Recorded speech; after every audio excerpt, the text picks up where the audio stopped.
Hello everyone, this is Shadow. Due to copyright restrictions on YouTube, I can't publish many of the audiobooks you love. That's why I've created a special paid service where you can enjoy over 300 high-quality audiobooks from platforms like Webnovel, Pocket FM, Audible, Wuxia, and more. Each novel comes as a one-time purchase, no subscriptions, no hidden fees. After payment, you'll receive full access via Telegram, along with all future updates for that novel.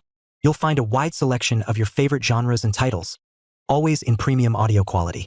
Check the full list of available novels in the description. DM me now to get your favorite stories in audiobook form and start listening today.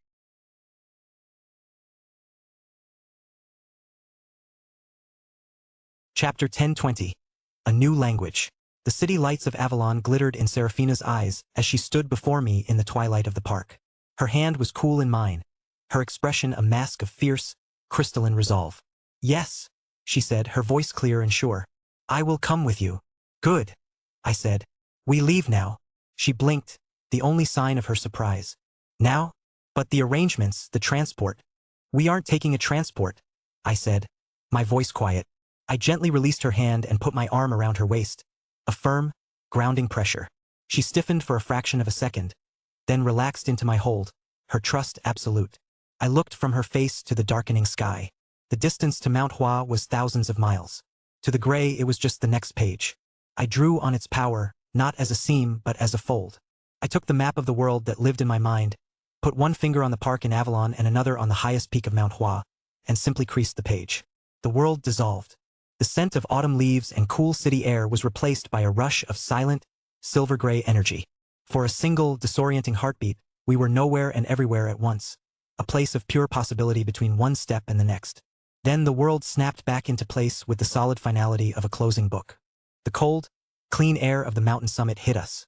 We were standing in the center of the Mount Hua sect's main training ground, a vast, circular platform of polished black stone that overlooked a sea of clouds dyed orange and pink by the setting sun. The entire sect was assembled for their evening katas. Hundreds of disciples froze mid-motion, their mouths agape, their eyes wide with shock and disbelief at the two figures who had just materialized from thin air. At the head of the platform, the sect's masters and elders stood in stunned silence. My old master, Li Zenith, was the first to recover. His eyes, reservoirs of calm, widened for a moment before a look of profound, dawning comprehension, and then immense pride settled on his face. Beside him, Lady Sun stared at Seraphina, her stepdaughter, her expression of cold dislike now mixed with a healthy dose of awe and fear. And at the center of them all stood Mo Zenith, the sect leader. He stared at me, not with the anger of a man whose sanctuary had been breached, but with the focused, piercing gaze of a master who had just witnessed an impossible technique. Li Zenith stepped forward and bowed his head, his voice a quiet rumble that cut through the stunned silence. "Arthur Nightingale," he said, "the mountain welcomes you." "Master Li," I replied, my voice carrying in the thin, cold air as I returned the bow.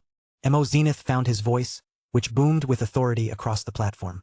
"An unexpected arrival, second hero. To what do we owe the honor?" "I have come to fulfill my promise," I answered, and my voice was clear and steady. A murmur went through the assembled disciples. A 6-year-old promise, made when I was just a talented student, to create a fifth and final movement for their sacred art. They had likely assumed it was a forgotten boast. "You have chosen an auspicious time," Mo Zenith said, his gaze intense. "The entire sect is gathered. If you have something to show us, you have our full attention." I nodded once. I released Seraphina's waist, and she moved to stand beside her uncle, her head held high, no longer just the returning daughter but a princess of her house witnessing a historic moment. I stepped forward to the center of the platform. I did not draw Valeria. This was not about my art. It was about theirs. I took a breath of the cold mountain air and began. First movement, Violet Sunset Genesis. But the mist that bloomed was not violet. It was the color of a storm cloud seen from above, shot through with silver. It was a gray mist. It didn't just obscure, it felt thoughtful, offering 1,000 possibilities, 1,000 phantom shapes, making certainty impossible. Second movement, Fan of the Scattering Pearls. The gray mist coalesced, not into simple projectiles, but into hundreds of gray plum blossoms. They did not fly in straight, aggressive lines. They drifted, they swirled. They chose their own paths with a mesmerizing, intelligent grace. They were choices written small, a beautiful, cascading storm of pure misdirection. Third movement, Crimson Sunset. I drew the mist back, The form was a powerful, finishing strike. But there was no blade of crimson energy. There was no sound. I simply drew a line in the air. Across the platform, a deep, clean score mark appeared on a massive practice boulder, as if an impossibly sharp, invisible knife had been drawn across it. The silent cut, a statement of fact, not of force. Fourth movement, natural paradox. I moved through the mist, and my form seemed to split. But these were not simple afterimages. They were woven lies. Each gray phantom carried a flicker of narrative weight, a sliver of my myth-weaver gift that made them feel real, their intentions almost tangible. Then I stopped. I stood in the center of the swirling gray mist, and the entire mountain seemed to hold its breath. I brought my hands together and slowly sheathed my imaginary sword. The final movement began. Fifth movement, sunset's last light. I took a single, steadying breath. I infused my will, my lucent harmony, into the gray mist itself. It was not an attack. It was an edict. Within this light, there are no lies. The mist transformed. The stormy gray was shot through with a faint, internal golden luminescence. It no longer just obscured. It illuminated. The entire platform was suffused with a feeling of absolute, undeniable clarity. Every disciple could suddenly feel the sincerity of their neighbor's stance, the quiet strength of their masters. All deception was stripped away. I held the domain of truth for a count of 10, a silent, absolute statement. Then, with another slow breath, I let it dissolve into the clean mountain air. I turned to Mo Zenith and bowed. The promise is kept. The sect leader stared at the empty air where the mist had been, his stern face a mask of pure, unadulterated awe. He looked at the impossible cut on the boulder. He looked at his daughter. Finally, he looked at me. He bowed his head, a gesture of profound respect from one of the world's great masters. "You have not just added to our art," he said, his voice filled with a new kind of weight. "You have given it a new language, a new soul." I walked over to where Seraphina stood. Her ice-blue eyes were wide, shining with an intense, analytical light. She had not just watched, she had studied every nuance. The art was a language of mana and suggestion. I said to her, my voice for her alone. "I have translated it into the language of the gray. It is more powerful now, more absolute." I met her gaze, and I made sure she understood the weight of my next words. "But it is an outsider's translation. It is the best that I can do for your art, but it may not be faithful to its original soul. You, Seraphina, can do better. You can take this new grammar and make it your own. You can make it true to the heart of Mount Hua." Her expression, which had been one of awe, now hardened into one of fierce, crystalline resolve. Her path, which had been uncertain, was now a straight, clear line. She turned to her father.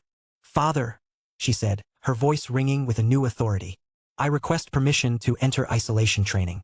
I will not emerge until I have mastered this new art and made it our own."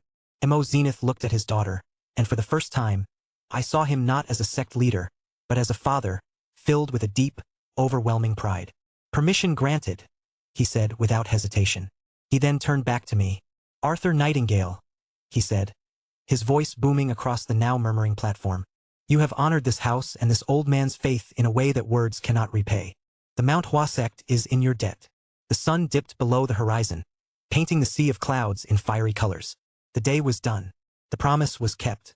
"It is late," Mo Zenith said, his formality softening slightly. "You will stay the night. You are an honored guest of this mountain." I looked at Seraphina, who was already turning to her uncle, her mind clearly racing with the new possibilities, the new challenges. Her journey was just beginning. "I accept," I said. "Thank you." Chapter 1021. Night before isolation training, 1. R18. The guest quarters assigned to Arthur were perched high on the mountainside. A sleek, futuristic suite integrated into the sect's contemporary complex. Curved walls of reinforced smart glass and adaptive alloy that blended seamlessly with the natural rock face. Shifting opacity based on occupant preferences. Floor-to-ceiling windows offered an unobstructed view of the endless sea of clouds below, with overlaid overlays displaying real-time weather patterns and celestial maps. The stars rendered in enhanced clarity, as if the suite floated in low orbit. Magnetic sliding doors hummed softly on entry, sealing with a gentle electromagnetic pulse. While the air was crisp, purified by advanced nanofilters laced with the faint scent of pine and synthesized incense from the sect's virtual temples. Environmental controls maintained a perfect, personalized temperature, with subtle haptic feedback vibrating through the floors to mimic the mountain's natural rhythm. Soft, ambient lighting from embedded quantum dots in the ceiling cast a warm, customizable glow over the minimalist furnishings. A king-sized bed with memory foam contours that adjusted to body heat, high thread count sheets in deep navy infused with smart fibers for temperature regulation, a low-slung ergonomic lounge chair by the window with built-in neural interfaces for meditation, and a small side table holding a holographic carafe projecting chilled water infused with mountain herbs. Arthur sat on the edge of the bed, his black hair slightly tousled from the evening's mountain winds, his deep blue eyes reflecting the holographic starlight as he gazed out at the augmented vista. He wore simple, comfortable attire, a fitted black smart shirt that monitored vitals and adjusted for comfort, paired with loose gray nano-weave lounge pants that spoke of relaxation after the day's profound events. His mind replayed the demonstration, the awe on the sec's faces, but more than that, the fierce resolve in Serafina's eyes when she'd requested isolation training. She was his anchor, his equal in strength and spirit, and tonight, before she retreated into her solitary forge, he wanted to remind her of the bond that transcended power and promises. The magnetic door slid open with a soft chime, and Serafina entered, her presence like a cool breeze cutting through the warmth of the room, triggering the suite's AI to subtly adjust the lighting to a softer hue. She had changed after dinner, shedding the formal sect attire for something more personal. A flowing silver silk blouse that draped elegantly over her full breasts and toned midriff, paired with soft black leggings that accentuated the graceful lines of her legs. Her silver hair cascaded freely down her back, catching the quantum light like threads of moonlight, and her ice-blue eyes locked onto him with an intensity that spoke volumes. On her left hand, the engagement ring gleamed, a masterpiece of Eastern craftsmanship, its band forged from pure etherite carved to resemble crystalline ice. Delicate plum blossom engravings bloomed across its surface, inlaid with silver that matched her hair perfectly, seeming to shift and move in the shifting light as if alive with holographic depth. The enchantments woven into the etherite allowed her to channel her sword techniques with unprecedented precision and power, while creating a bond between them that enabled perfect coordination during combat situations, or, in moments like this, a subtle empathetic link that amplified their emotional connection. She waved her hand, and the door sealed behind her with a magnetic hum, the lock engaging via biometric scan. Her heart, usually a fortress of controlled composure, thrummed with a potent mix of anticipation, love, and the quiet hunger she'd held at bay all evening. "Serafina?" Arthur murmured, his voice low and resonant, rising from the bed to meet her halfway across the room. He closed the distance in 2 fluid strides, his hand gently cupping her cheek, his thumb tracing the elegant point of her half-elven ear with a tenderness that made her shiver. The touch was electric, amplified by her heightened senses, sending sparks cascading down her spine like a cascade of falling stars.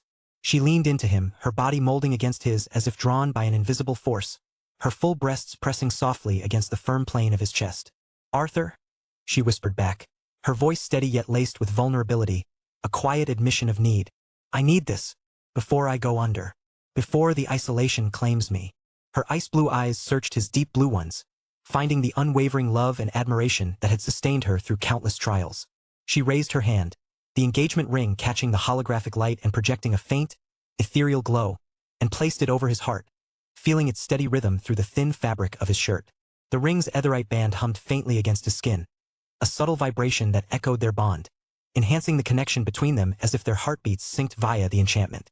He understood, as he always did, no grand speeches, no wasted words. His lips descended to hers in a kiss that began slow and exploratory, savoring the taste of her, like fresh mountain snow mingled with the subtle sweetness of the herbal elixir from dinner. But the kiss deepened swiftly, ignited by the pent-up emotions of the day. Her arms wrapped around his neck, fingers threading through his black hair, pulling him closer until there was no space left between them. She felt the heat radiating from his body, a comforting warmth that melted the edges of her icy resolve.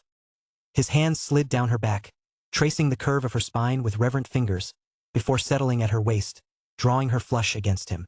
The smart shirt's fabric whispered against her silk blouse, a soft haptic feedback vibrating gently where they touched, heightening the sensation. A soft gasp escaped her as she felt the evidence of his arousal pressing against her thigh, hard, insistent, a testament to the desire that mirrored her own. Her pointed ears twitched at the subtle hitch in his breath, every sound amplified in her half-elven heritage, turning the moment into a symphony of intimacy. She broke the kiss briefly, her lips brushing his jawline, tasting the faint salt of his skin, inhaling his scent, earthy, warm, uniquely Arthur, like the forest after a digital rain simulation mixed with a hint of forged steel. "You're wearing the ring," he murmured against her ear, his voice husky with emotion, his breath grazing the sensitive tip and sending another shiver through her. His fingers found her hand, lifting it to his lips, pressing a kiss to the etherite band. The plum blossoms seemed to bloom brighter under his touch, the enchantments pulsing with a soft holographic glow that reflected their shared power. projecting faint petals into the air around them like a private aurora. "Always," she replied, her voice a breathy whisper, her ice-blue eyes shimmering with unshed tears of joy and longing. "It reminds me of us, of the strength we build together." She tugged at the hem of his smart shirt, her fingers slipping beneath to trace the ridges of his abdominal muscles, feeling them tense under her touch. With a shared glance of understanding, he helped her pull the shirt over his head, revealing the sculpted expanse of his chest, marked by faint scars from battles they had fought side by side. She ran her hands over him, memorizing every contour, her engagement ring leaving a trail of cool etherite against his warm skin, the enchantment sending subtle pulses of warmth between them. He reciprocated, his hands gliding up her sides, bunching the silk of her blouse as he lifted it over her head. The fabric whispered away, leaving her in just her black leggings and a simple lace bra that cupped her full breasts. The cool, filtered air of the suite kissed her skin, raising gooseflesh, but Arthur's gaze, darkening with desire, warmed her from within. Chapter 1022. Night before isolation training. 2. R18. "You're exquisite," he said, his voice thick with awe, as if seeing her for the first time, though they had shared countless nights like this. His hands cupped her breasts through the lace, thumbs circling her nipples, drawing them to peaks that strained against the fabric. Seraphina arched into his touch, a soft moan escaping her lips as pleasure radiated through her core.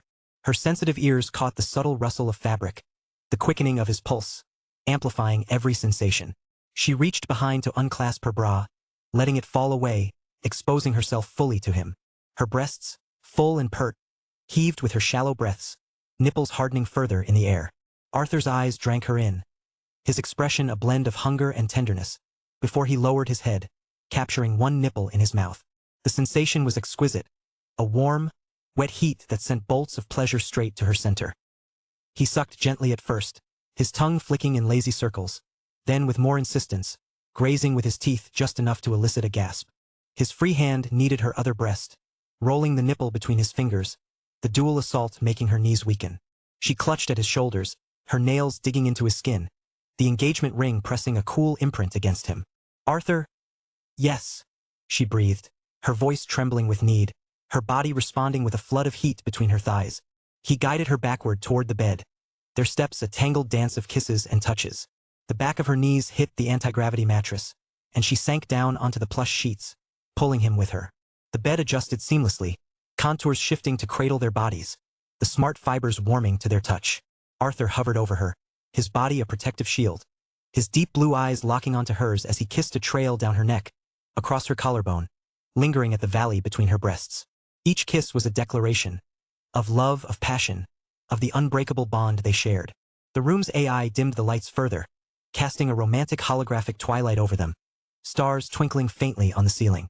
Seraphina's hands roamed his back, tracing the muscles that flexed with every movement, before sliding lower to the waistband of his lounge pants. She tugged them down, freeing him, her fingers wrapping around his impressive length, thick, veined, pulsing with need. He was commanding in size, a delicious challenge that her body craved, and she stroked him slowly, feeling the velvet heat, the way he throbbed in her grip. Arthur groaned against her skin, the vibration sending sparks through her. "Sarah," he murmured, the nickname intimate and raw, reserved for these moments when walls crumbled. He shifted lower, his kisses trailing across her toned stomach, pausing to nip at the sensitive skin just above her hip bone. She lifted her hips as he peeled away her leggings and underwear in one smooth motion, leaving her bare before him. The air hummed with anticipation, her silver hair fanning out like a halo on the pillow, her ice-blue eyes half-lidded with desire. Arthur's gaze swept over her, the curve of her hips, the smooth plane of her abdomen, the glistening evidence of her arousal between her thighs. "So beautiful," he whispered, his voice reverent, before parting her legs and settling between them. His fingers ghosted over her most intimate place, sending a shiver through her, and then his hand was on her, fingers delving in with deliberate strokes, exploring her essence, sweet and slick under his touch. He traced along her folds, circling her clit with expert precision, drawing moans that echoed in the suite. Her heightened senses overwhelmed her. The faint hum of the environmental systems, the distant wind against the glass, the slick, wet sounds of his devotion. Her fingers tangled in his black hair, guiding him, her hips bucking involuntarily as pleasure built like a storm. The engagement ring on her finger caught the holographic light as she gripped the sheets, its etherite band pulsing faintly, as if channeling her rising energy. Arthur slipped a finger inside her, then two, curling them to hit that perfect spot, his thumb never ceasing its rhythm on her clit. The combination was intoxicating, pushing her toward the edge. "Arthur, she gasped, her body tensing, muscles coiling tight. The orgasm crashed over her like a tidal wave, her cry filling the room as waves of ecstasy pulsed through her, leaving her trembling and breathless. But Arthur wasn't finished. His stamina was legendary. There was a reason he was able to keep up with 6 women after all. He rose, wiping his mouth with the back of his hand. His deep blue eyes locked on hers with a cocky yet tender smile. The sight of him, sheathed and ready, his thick length standing proud, sent a fresh wave of desire through her. She pulled him down, kissing him fiercely, tasting herself on his tongue, an intimate blend that fueled their passion. He positioned himself at her entrance, teasing for a moment, rubbing against her slick folds before entering slowly. The stretch was exquisite, her body yielding to his girth with a familiar burn that bordered on bliss. She gasped, nails digging into his shoulders, feeling every inch as he filled her completely, bottoming out with a groan. "So tight. Perfect," he murmured, his forehead resting against hers, giving her time to adjust. The ring on her finger pressed against his back, its enchantments humming, as if blessing their union with enhanced harmony, making their movements feel even more synchronized. Then he began to move slow, deep thrusts that built a rhythm like the heartbeat of the mountain itself. Her legs wrapped around his waist, heels digging into his back, pulling him deeper. The bed frame hummed faintly with adaptive support, the sheets tangling as their bodies synced in perfect tandem. Arthur's hands roamed, one bracing beside her head, the other cupping her breast, pinching her nipple in time with his hips. She met him thrust for thrust, her toned muscles flexing, the friction building an inferno that made her skin flush with heat. Their lovemaking was a dance of passion and love, each movement a testament to the years they'd built together. Serafina's mind flashed to their first time, tentative, exploratory, and how far they'd come. Their bodies now attuned like finely tuned instruments in this futuristic era. She whispered his name like a prayer, her ice blue eyes never leaving his, conveying the depth of her devotion. "I love you," she breathed between moans, her voice breaking with emotion. "I love you too, Sarah. Always," he replied, his thrusts growing more insistent. The slap of skin on skin filling the room, drowned out slightly by the sweet sound-dampening fields. He captured her lips in a searing kiss, tongues dueling as pleasure mounted. Another climax built within her, coiling low in her belly, and when it hit, she clenched around him, crying out his name as stars burst behind her eyelids, the holographic ceiling mirroring the explosion with faint light bursts. Arthur followed soon after, his rhythm faltering as he buried himself deep, groaning her name in release. They collapsed together, breathless, bodies slick with sweat, hearts pounding in unison. But this was only the beginning. Hours stretched before them, a canvas for their passion in the quiet of the night. Chapter 1023. Night before isolation training, 3, R18. After a moment to catch their breath, Arthur rolled them so she straddled him, his hands on her hips, guiding her. Serafina rose above him, her silver hair swaying like a curtain, her full breasts bouncing with each deliberate roll of her hips. She controlled the pace now, grinding slowly, feeling him throb inside her, the angle hitting new depths that made her gasp. His eyes drank in the sight, her toned stomach flexing, the engagement ring gleaming on her hand as she braced against his chest, projecting tiny holographic petals that danced in the air.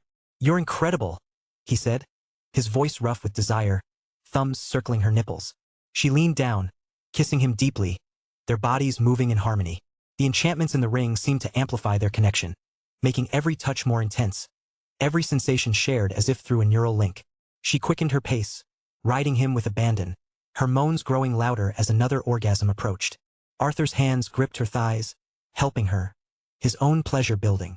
They came together this time, her walls fluttering around him as he pulsed within her, waves of bliss washing over them, the bed's haptics vibrating in sync. Time blurred in a haze of exploration. They shifted to their sides, her leg draped over his hip, allowing languid, intimate thrusts while they whispered endearments. "You'll emerge stronger than ever," he murmured, his hand cradling her face, thumb brushing her cheek. "And I'll be waiting. I'll carry this night with me," she replied, her voice soft, eyes shining with love. His movements were gentle yet deep, building slowly to another peak, their kisses lingering, souls entwined through the ring's bond. Later, he took her from behind, her hands bracing against the headboard as he entered her with a steady, relentless pace. His chest pressed to her back, one hand sliding around to rub her clit, the other cupping her breast. The position allowed him deeper access, his thick length stretching her deliciously. She pushed back against him, meeting each thrust, her sensitive ears catching his low grunts, the rhythmic slap of their bodies. Pleasure built like a crescendo, exploding in a shudder that left her quaking, her cry muffled by the pillow. They paused for hydration, the holographic carafe projecting a menu of infused options. They chose a revitalizing elixir, laughing softly as they caught their breath, fingers tracing lazy patterns on sweat-slicked skin. But desire reignited with a look, a touch, Arthur pulling her against the smart glass window, her back to the pane overlooking the starry clouds. Her legs wrapped around him as he lifted her, entering with a thrust that made her cry out. The contrast of cool glass, temperature regulated, and his hot body heightened everything. The faint vibrations from their fervor humming through the reinforced pane, the holographic overlay flickering with augmented stars. They moved together, passionate and urgent, the cosmos bearing witness to their love. Hours slipped by, their stamina fueled by the depth of their connection and subtle bio-augments of the era. They explored every position, every caress, reaffirming their bond. By the time exhaustion began to creep in, the room was heavy with their mingled scents. Musk, sweat, the faint floral of her hair. Arthur pulled her close, his black hair damp against his brow, deep blue eyes soft with contentment. "Shower," he suggested, his voice husky, pressing a kiss to her forehead. Serafina nodded, a lazy smile curving her lips, her body humming with residual pleasure. He helped her up, their limbs tangled, and led her to the ensuite bathroom, a spacious haven of adaptive marble and chrome, with a multi-jet rainfall showerhead, heated floors with haptic massage, and holographic controls projecting steam patterns. The magnetic door slid shut behind them, the smart lights dimming to a soft, intimate glow as they entered, steam beginning to rise as Arthur's voice commanded the water to a perfect warmth, infused with soothing essences. They stepped under the spray together, the hot water cascading over them like a cleansing digital rain, jets adjusting automatically to their bodies. Serafina tilted her head back, letting it soak her silver hair, the droplets tracing rivulets down her curves, the holographic steam forming faint, swirling patterns around them like a private nebula. Arthur reached for the shower gel, scented with pine and herbs, dispensed from a smart nozzle, and lathered it in his hands, his touch gentle as he washed her. His palms glided over her shoulders, down her arms, lingering on the engagement ring, which gleamed under the water, its plum blossoms seeming to dance in holographic bloom. He cupped her breasts, soaping them with reverent care, thumbs brushing her nipples, eliciting a soft sigh. She returned the favor, her hands exploring his body, tracing the lines of his chest, his abs, lower to his semi-hard length, washing him with tender strokes.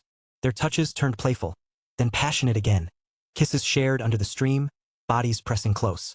Arthur's arousal stirred anew, hardening under her touch, but as he glanced around, he realized, no condoms in the shower caddy. The suite's amenities focused on relaxation rather than protection. Serafina noticed his hesitation, her ice-blue eyes sparkling with mischief and love. "It's okay," she whispered, her voice husky over the water's patter, her pointed ears twitching at the amplified sounds. "Let me take care of you. For the first time like this." She sank to her knees on the heated, non-slip floor, the water streaming down her back, her silver hair clinging like wet silk, her hands wrapped around his thick shaft, stroking slowly, her engagement ring cool against his heat. She looked up at him, her super beautiful face, flawless porcelain skin, high cheekbones, full lips, and those piercing ice-blue eyes, framed by the cascading water, a vision of ethereal beauty. Arthur groaned, his hand gently cupping her head, fingers threading through her hair. "Sarah, you don't have to. I want to," she interrupted, her voice filled with passion and affection, leaning in to press a kiss to the tip. For the first time, she took him into her mouth, her lips stretching around his girth, tongue swirling with deliberate care. The sensation was overwhelming, warm, wet, her half-elven sensitivity making every nuance electric for her as well. She bobbed slowly at first, taking him deeper with each motion, her hands stroking what her mouth couldn't reach. The water amplified the sounds, her soft hums vibrating against him, sending shivers through his body.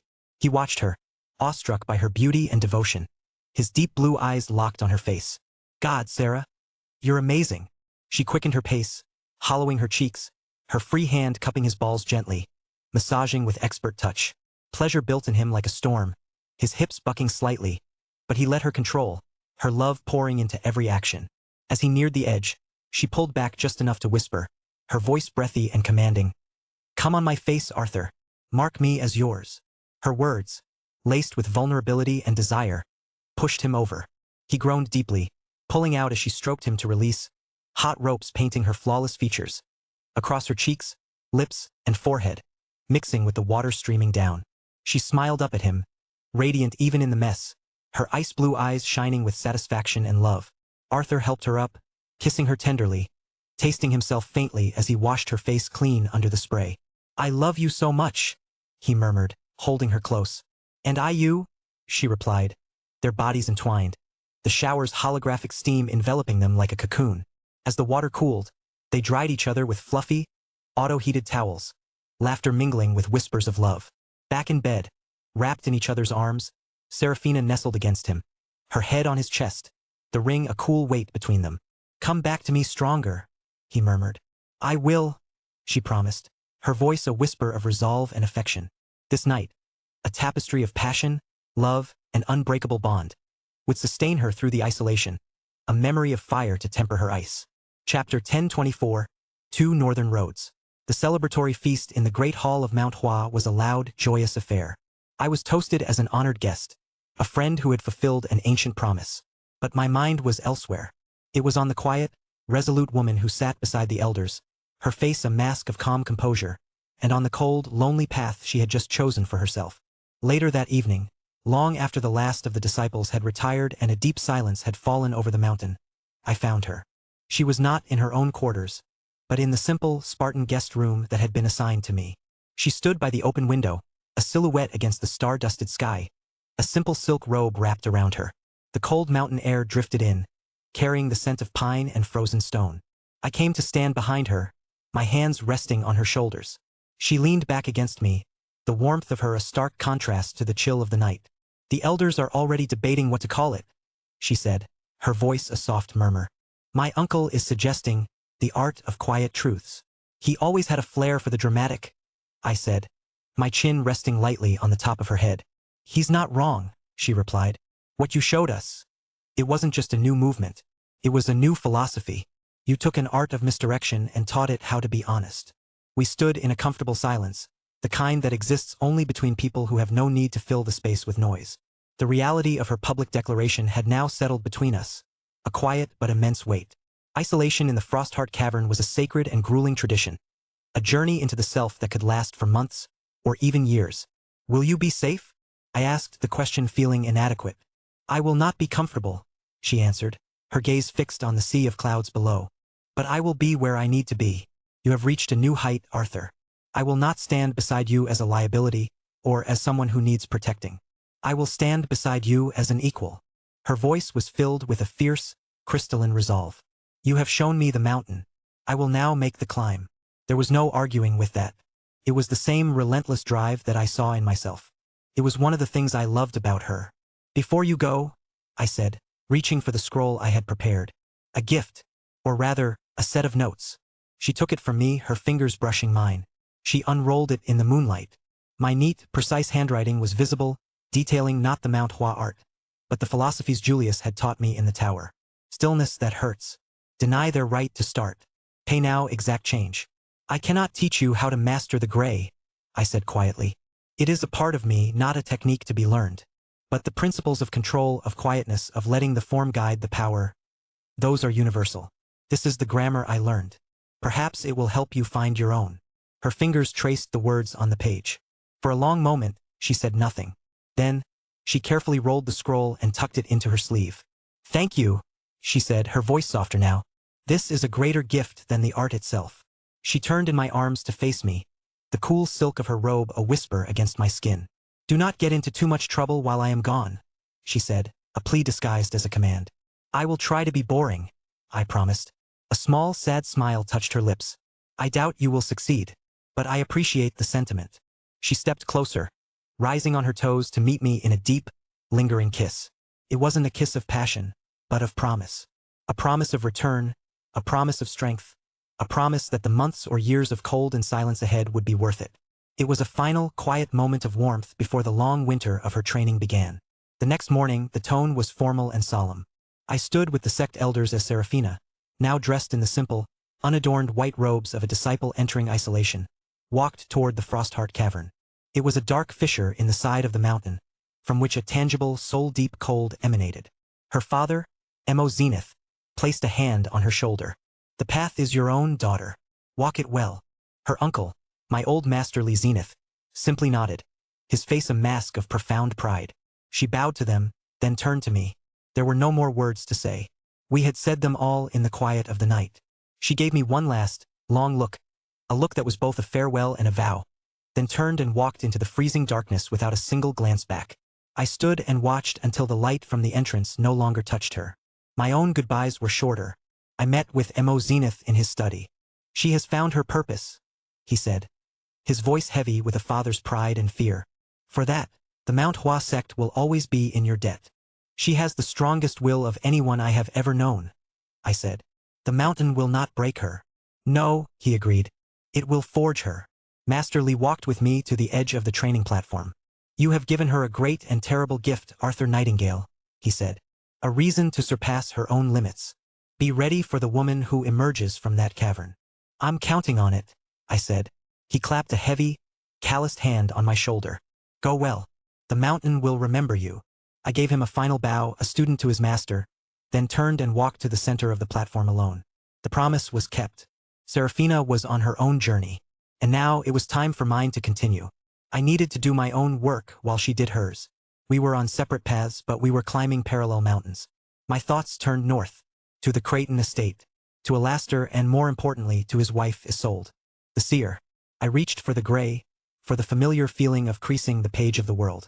The cold mountain air of Mount Hua was replaced by a rush of silent, silver-gray energy. Then it snapped back into place. I was standing in the cold, biting wind of the northern continent, the scent of ancient pine and frozen earth in the air. A new road lay before me. Chapter 1025, Green Parentheses. The cold northern air hit me like a clean blade, sharp, honest, and unforgiving.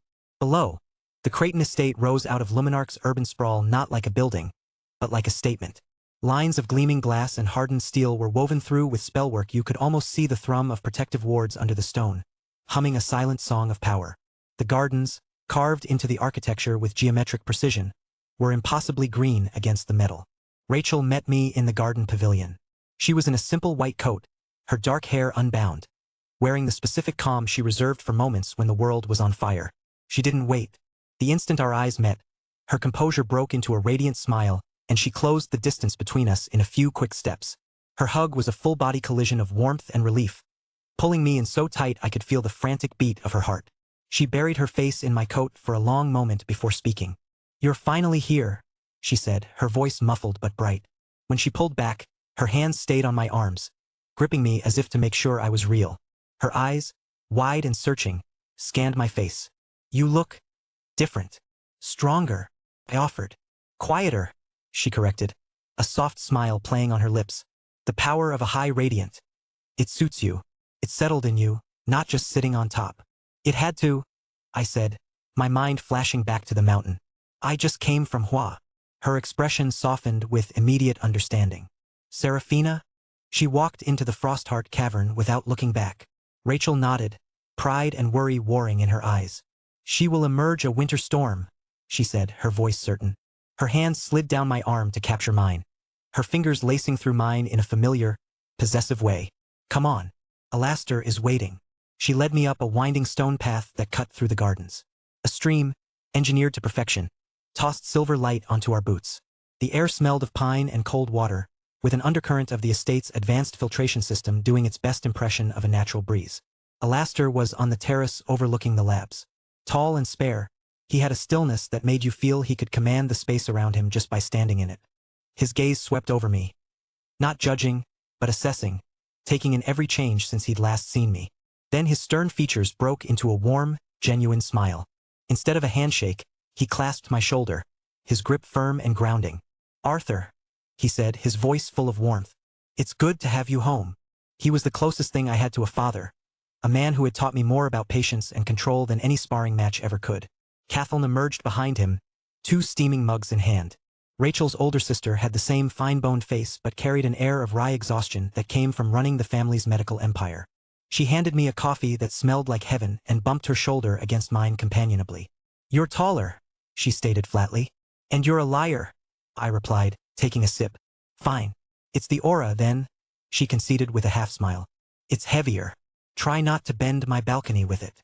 Isolde, Rachel's mother, stood at the far edge of the terrace, a solitary figure.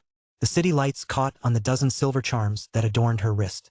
As the seer, she looked at me not as a person, but as a convergence of unseen forces. Her nod was a precise, calculated acknowledgement. Your presence alters the atmospheric pressure, she said. It wasn't an accusation, just data. Yours does too, I returned. She accepted this with another slight nod and melted back toward the shadows. Rachel gave my hand a slight squeeze, a silent bridge across the chasm of her mother's intensity. Alastair waved us to comfortable seats under a reinforced glass awning. Below, Luminarch was a river of quiet light and motion. Sky rails stitched districts together with silent speed, and cargo drones traced neon paths through the sky. How's Stella? Kathleen asked, tucked into a chair in a way that defied ergonomics. Counting down to 15, I said, a warmth spreading through my chest.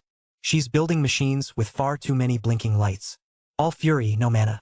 Rachel's lips formed a small, proud smile. She knew the reports, knew why Stella channeled her energy into engineering. She's brilliant, she said, her voice soft. She is, I agreed. We spent the next hour talking about things that felt impossibly normal. Kathleen's new clinic expansion. Rachel's research into emotional resonance and spell stability. Alastair's ridiculous bonsai collection, which he claimed was a stress test for microscale containment arrays.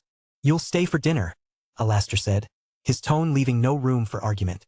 I had the kitchen acquire those noodles you pretended not to enjoy last time you were here.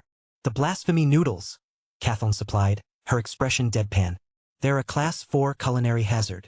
They are merely spirited, Alastair countered, amused. Rachel's phone chimed once before she killed the notification without a glance, her focus entirely on me. She stood, pulling gently on my hand. You have a little time before my mother ambushes you for a prophecy, she said. Walk with me. We went back through the quiet of the gardens. As soon as we were shielded by the trees, she stopped and turned to me, her expression serious. I'm so glad you came, she said, her voice low and steady. Not just for the council meeting. I just needed to see you. Me too, I said, and it was the truest thing I'd said all day. She looked like she was on the verge of saying something more, something important, but chose to let the moment hang between us instead. That silence, that choice, was a sign of trust more intimate than any words. Isolde was waiting at the archway to the old wing, as if she knew we'd be there. The observatory after dinner, she stated. There is something on the horizon you need to see. Is it going to ruin my appetite? I asked. That, she said, already turning away, her charms chiming softly. Depends on your horizon. Rachel exhaled slowly. That's her version of a warm welcome. I got that, I said with a smile. When we rejoined the others, Alastair looked at me, his earlier warmth replaced by a deep, discerning empathy. You look like a man who has spent the last month carrying mountains, he said quietly. Sit, eat, for a few hours, remember the parts of you that are still human. I sat, and Rachel settled beside me, her shoulder a constant, reassuring pressure against mine. For a little while we all set our weapons down, and let the world be small enough to hold right here on this balcony. Chapter 1026. City of Quiet Miracles. We left the estate looking like two complete nobodies, and it felt fantastic. Rachel clipped a small glamour disc behind my ear, then tucked one into her own hair.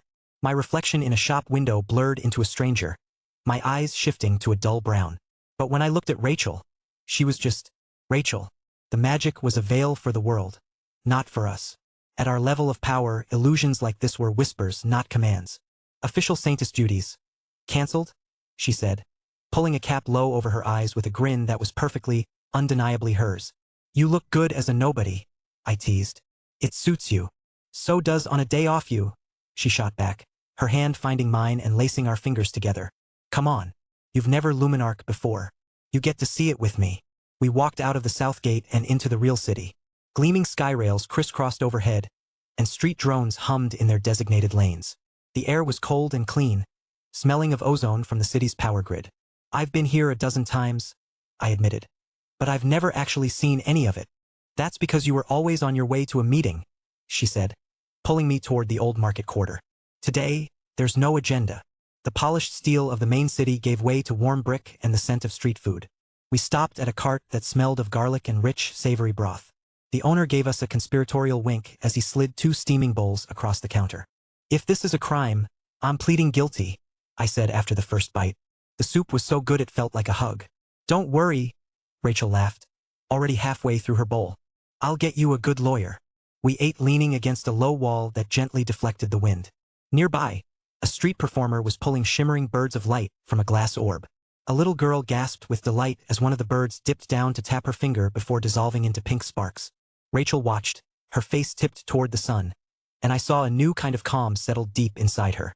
"You leveled up," I said quietly, leaning closer. "Mid-radiant." She nodded, a small, proud smile touching her lips. "Last month. It happened right in the garden. No lightning, no drama. Everything just clicked into place." "You're stronger than your father now," I said. "Feels weird to say it, but yeah." She bumped her shoulder against mine playfully. "He knew before I did. Said my morning coffee suddenly tasted more efficient. Leave it to a Creighton to measure a power breakthrough in caffeine." "Hey, precision is a love language," she said, her expression softening. He was proud. "I'm proud of you, Ratch," I said, my voice softer than I intended. She looked away, but not before I saw the happy blush on her cheeks. She squeezed my hand. "Keep talking like that and I might just kiss you in front of all these noodle criminals." Next, we rode a hover tram with seats that molded perfectly to our spines. Rachel took us to the archive spiral, a massive library of 5 glass rings built around an ancient stone core. "The first time my dad let me come here alone, I pretended to read economic theory," she confessed, her eyes sparkling with mischief. "I spent 8 hours reading forbidden romance serials." "You? A rebel?" I leaned against a pillar, grinning. "Tell me more." "A girl has to have her secrets," she said, tugging me toward the central stone pillar, its surface covered in ancient, carved runes. Someone had left a tiny paper crane on a ledge. Rachel reached up and gently straightened it, her touch so tender it was as if the paper could feel it. We spent the afternoon wandering.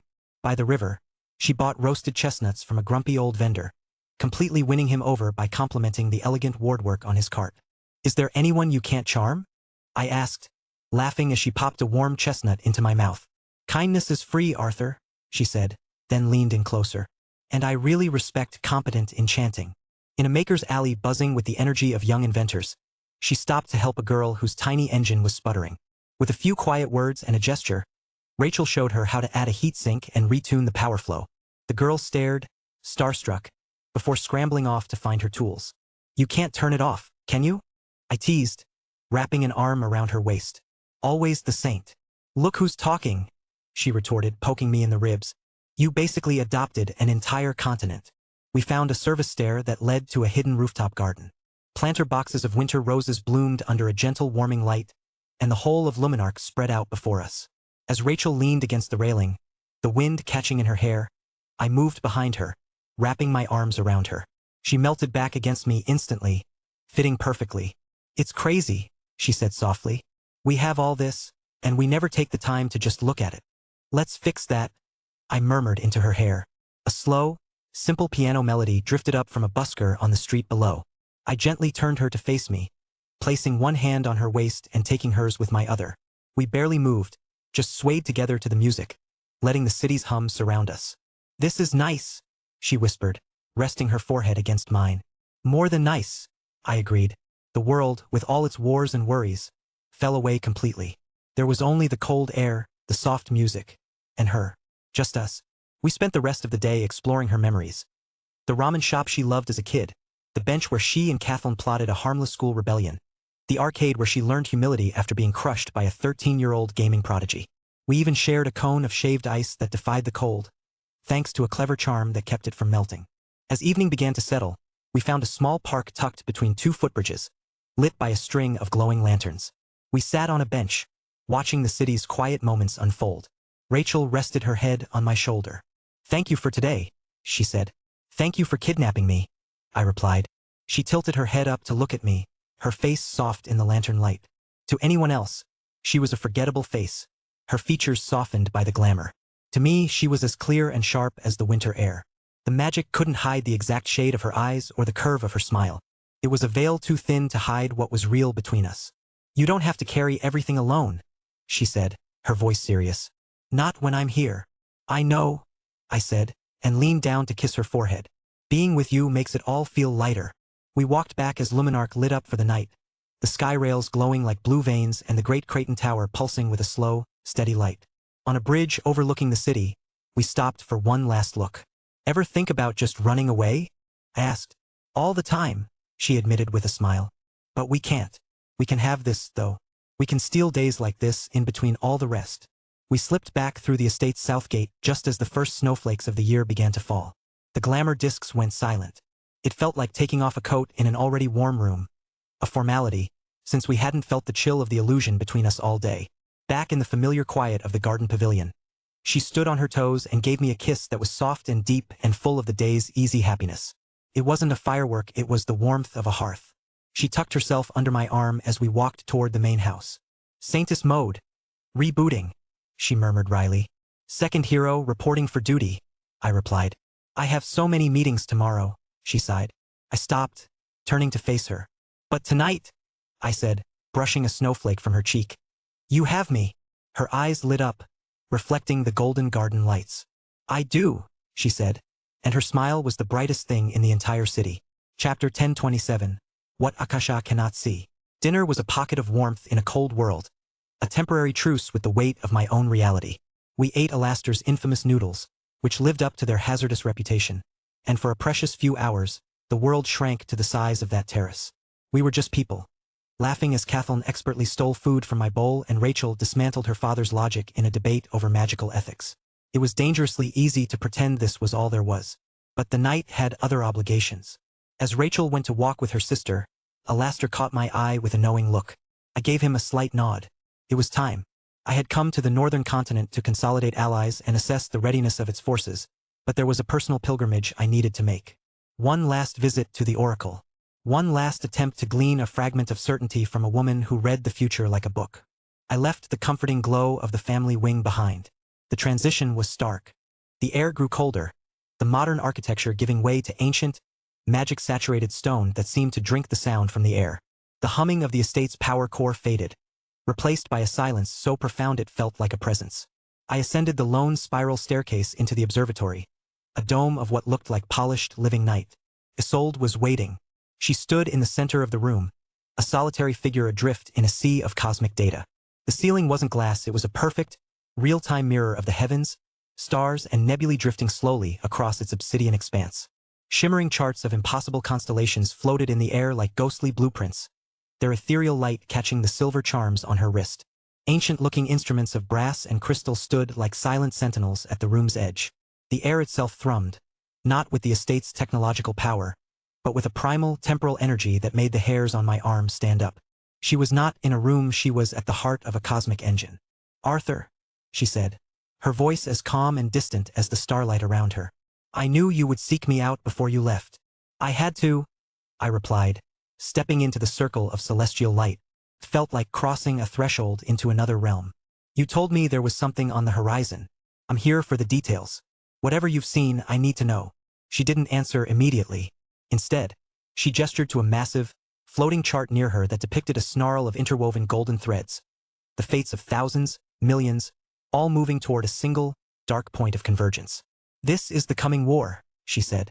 I can see the movements of armies, the fates of nations, the deaths of heroes yet to fall. I can see the Demon King's strategy as it unfolds, a tapestry of shadow and blood. And my thread? I asked, searching the complex diagram. Where do I fit into it? Isolde finally turned to face me, and her eyes, the legendary Akasha's eyes, were unervingly blank. They held no vision, no path, no future.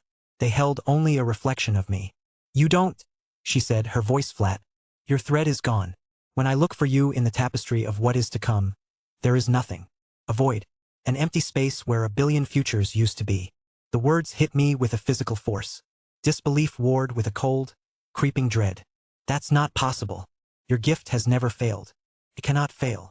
My gift is not failing, she corrected, her tone clinical, as if describing a fascinating but terrifying paradox. It is functioning perfectly. It reads from the Akashic records, the source code of causality, the grand narrative of all that was, is, and will be. The records are absolute. But you, Arthur, are no longer bound by their text. You are an anomaly the likes of which this world has never seen.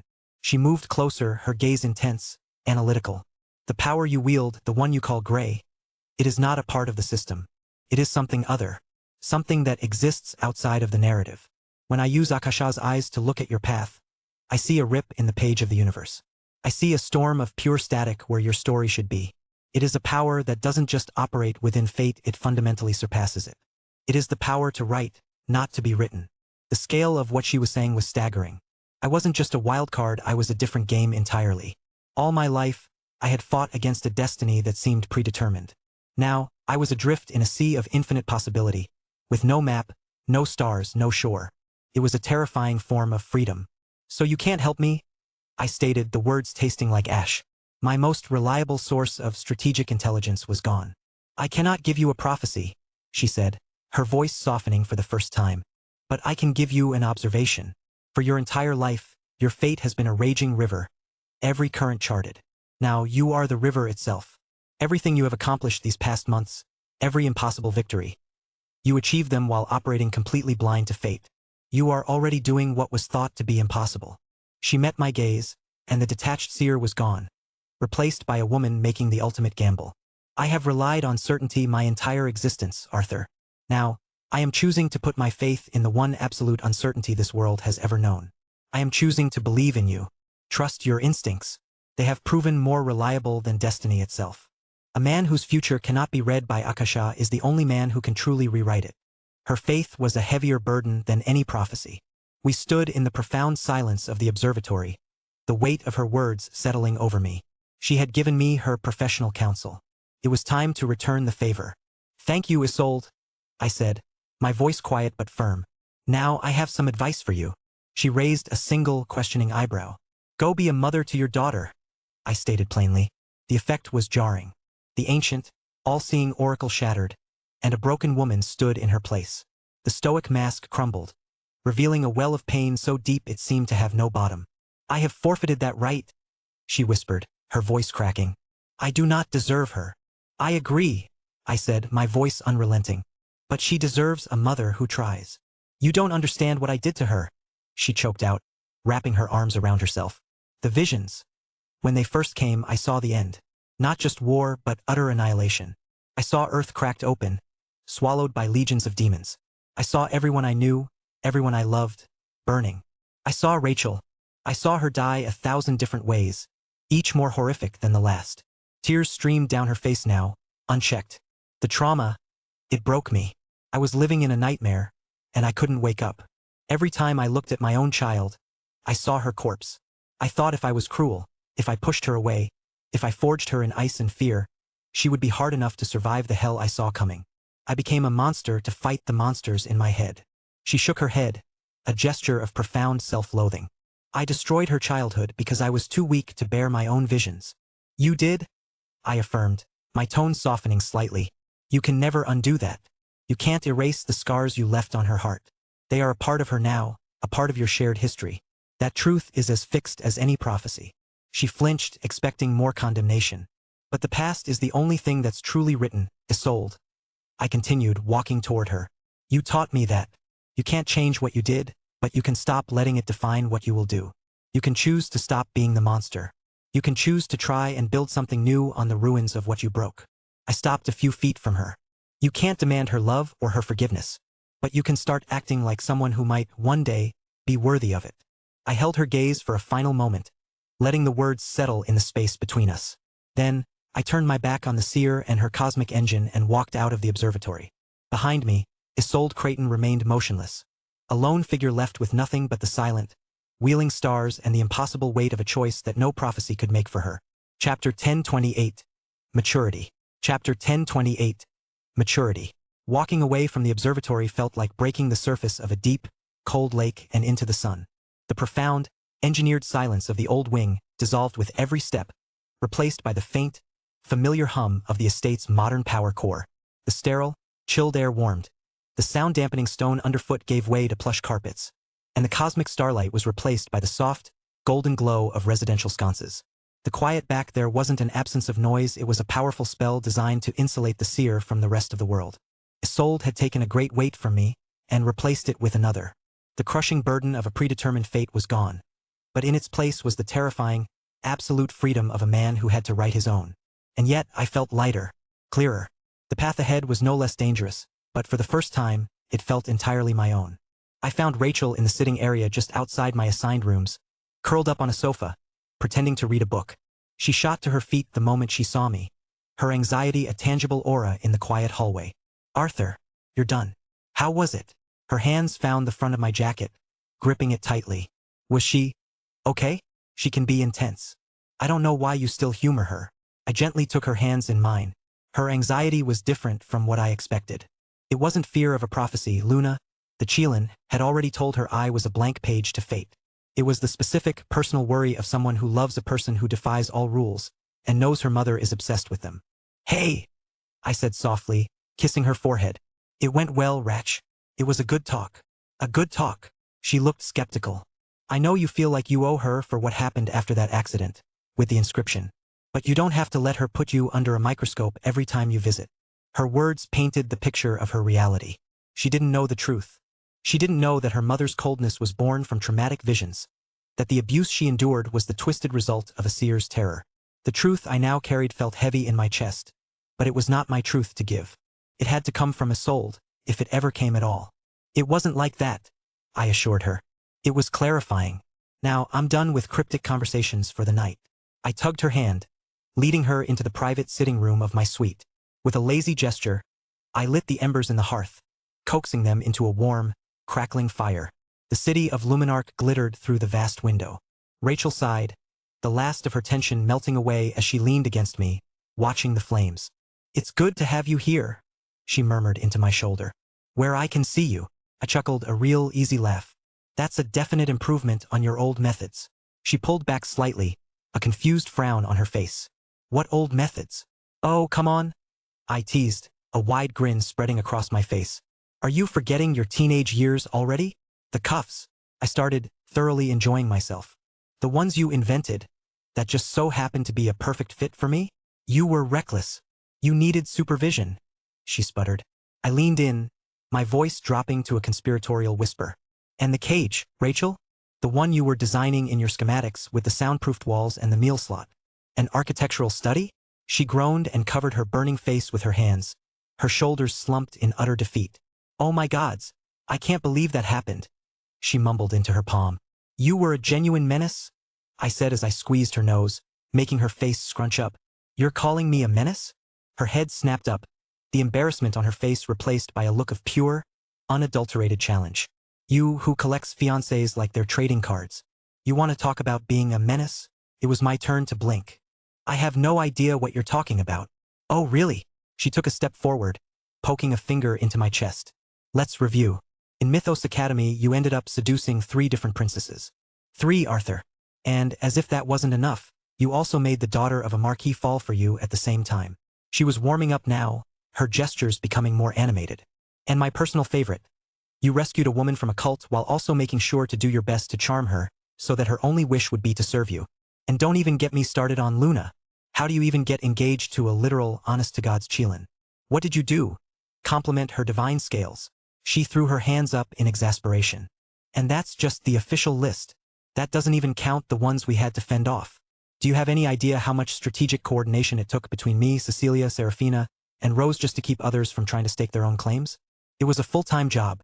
So don't you dare talk to me about a cage I designed when I was 15. I stared at her, completely disarmed. She stood there, chest heaving slightly from her rant, her eyes blazing with a fire that was equal parts righteous indignation and deep affection. A slow grin spread across my face. "All right," I said, raising my hands in surrender. "You win." Her triumphant expression was priceless, but it quickly softened as I stepped forward, closing the distance between us. Before she could react, I slid one arm under her back and the other beneath her knees, lifting her effortlessly into my arms. "Hey!"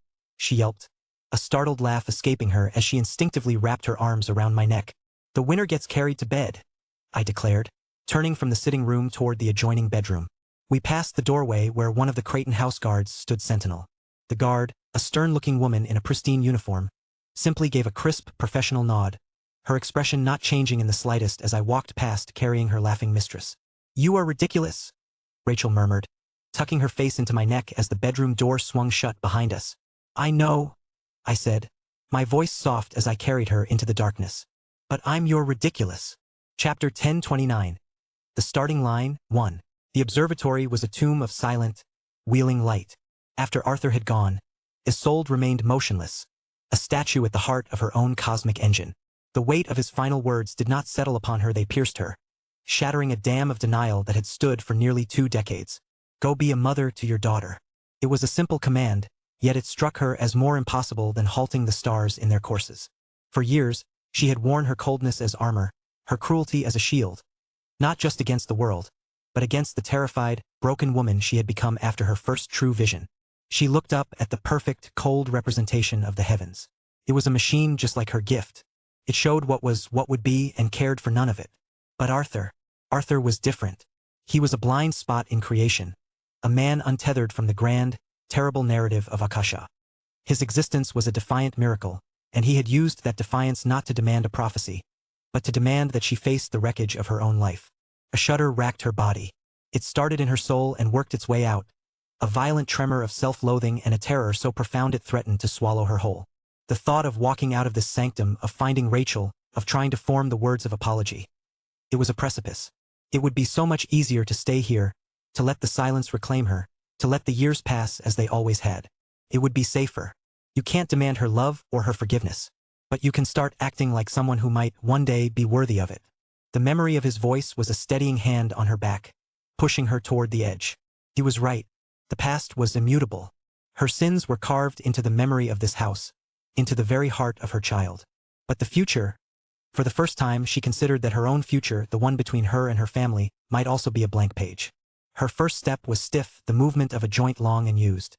She walked out of the observatory, leaving the silent cosmos behind.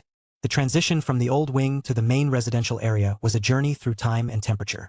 The air, once sterile and chilled to preserve the delicate instruments of her craft, gradually warmed, carrying the faint, pleasant sense of polished wood and Alastair's prized night-blooming jasmine. The oppressive, warded silence designed to keep the universe out gave way to the soft, ambient hum of a living home. Every step took her further from the seer and closer to the woman she had failed to be. She found Rachel not in her room, but in the family's private library on the 3rd floor. It was a warm, inviting space, filled with thousands of books, both physical and digital. A low fire crackled in the hearth, casting a gentle, flickering light on the comfortable sofas and reading chairs. Rachel was curled in one of them, a thick blanket over her legs, a steaming mug of tea on the table beside her. She wasn't reading. She was staring into the flames, her expression thoughtful and distant, likely replaying the easy, happy moments she had shared with Arthur. Isolde paused at the threshold, her courage faltering. Rachel looked so peaceful. To approach her now felt like an act of violence, a deliberate shattering of that fragile calm. The old, familiar justifications began to whisper in her mind. Leave her be. You will only cause more pain. She is better off without you. She forced them down, her hands clenching into fists at her sides. She took a breath and stepped into the room. The subtle shift in the air was enough.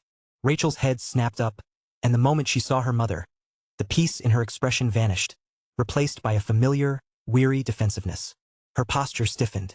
Mother, she said, her voice polite, but with an edge of steel. I thought you'd be in the observatory for the rest of the night. Isolde's throat was dry. Her carefully rehearsed words abandoned her. She stood there, a few yards from the sofa, feeling like a stranger. I needed to speak with you, Rachel. Rachel's eyes narrowed slightly. If this is about Arthur, he already told me your talk went well. You don't need to give me a secondary briefing. It is not about Arthur, Isolde said, her voice barely a whisper. She took another hesitant step forward. It is about us. The defensive shield around Rachel solidified. There is no us, Mother. There is you and there is me. We exist in the same house. That's the extent of it. The words were a physical blow, but Isolde knew she deserved them. She deserved 1,000 more just like them. Please, she said, the word cracking with a vulnerability she hadn't shown in years. Just listen. That is all I ask. Something in her tone, the raw, unvarnished desperation, must have broken through. Rachel didn't relax, but she didn't tell her to leave. She watched her, her gaze wary and intensely curious, and gave a single curt nod. Isolde took a deep, shuddering breath. This was it. The precipice. You have spent your entire life wondering why, Isolde began, her voice gaining a sliver of strength. Why I was cold. Why I was cruel. Why the mother you had as a small child seemed to vanish, replaced by what I became. You deserve to know the reason. Not as an excuse, but as the truth. She met her daughter's gaze. I can see the future, Rachel. The book slipped from Rachel's numb fingers, hitting the plush carpet with a soft, final thud. Her mouth opened slightly, but no sound came out. The carefully constructed walls of her world, built on a foundation of a mother's inexplicable coldness, had just been leveled by a single, impossible truth. What? Rachel breathed, the word thin and disbelieving. My gift is more. I am more than a normal seer. I see the threads of fate. I can read the Akashic records. Isolde's voice grew heavy with the weight of memory. When you were 5 years old, my gift fully awakened. And the first thing I saw, the first coherent vision I truly experienced, was the end of our world. She didn't just say the words, she let the memory bleed into her expression. Her face paling, her eyes losing focus as she looked back into that abyss. I saw it all. I saw the sky turn to fire and the oceans boil. I saw cities of glass and steel like this one reduced to smoking craters and fields of ash. I saw demons, legions of them, swarming over the land, devouring everything. And I saw the people we love. I saw your father, impaled on a black spear, trying to shield your sister. I saw Kathleen, fighting back to back with Alastair until they were overwhelmed. I saw you. Her voice broke. A single, hot tear traced a path down her cheek. I saw you die, Rachel. I saw it 1,000 times. I saw you burn. I saw you torn apart. I saw you fall, fighting and screaming, alone. Over and over, for weeks, that was my reality.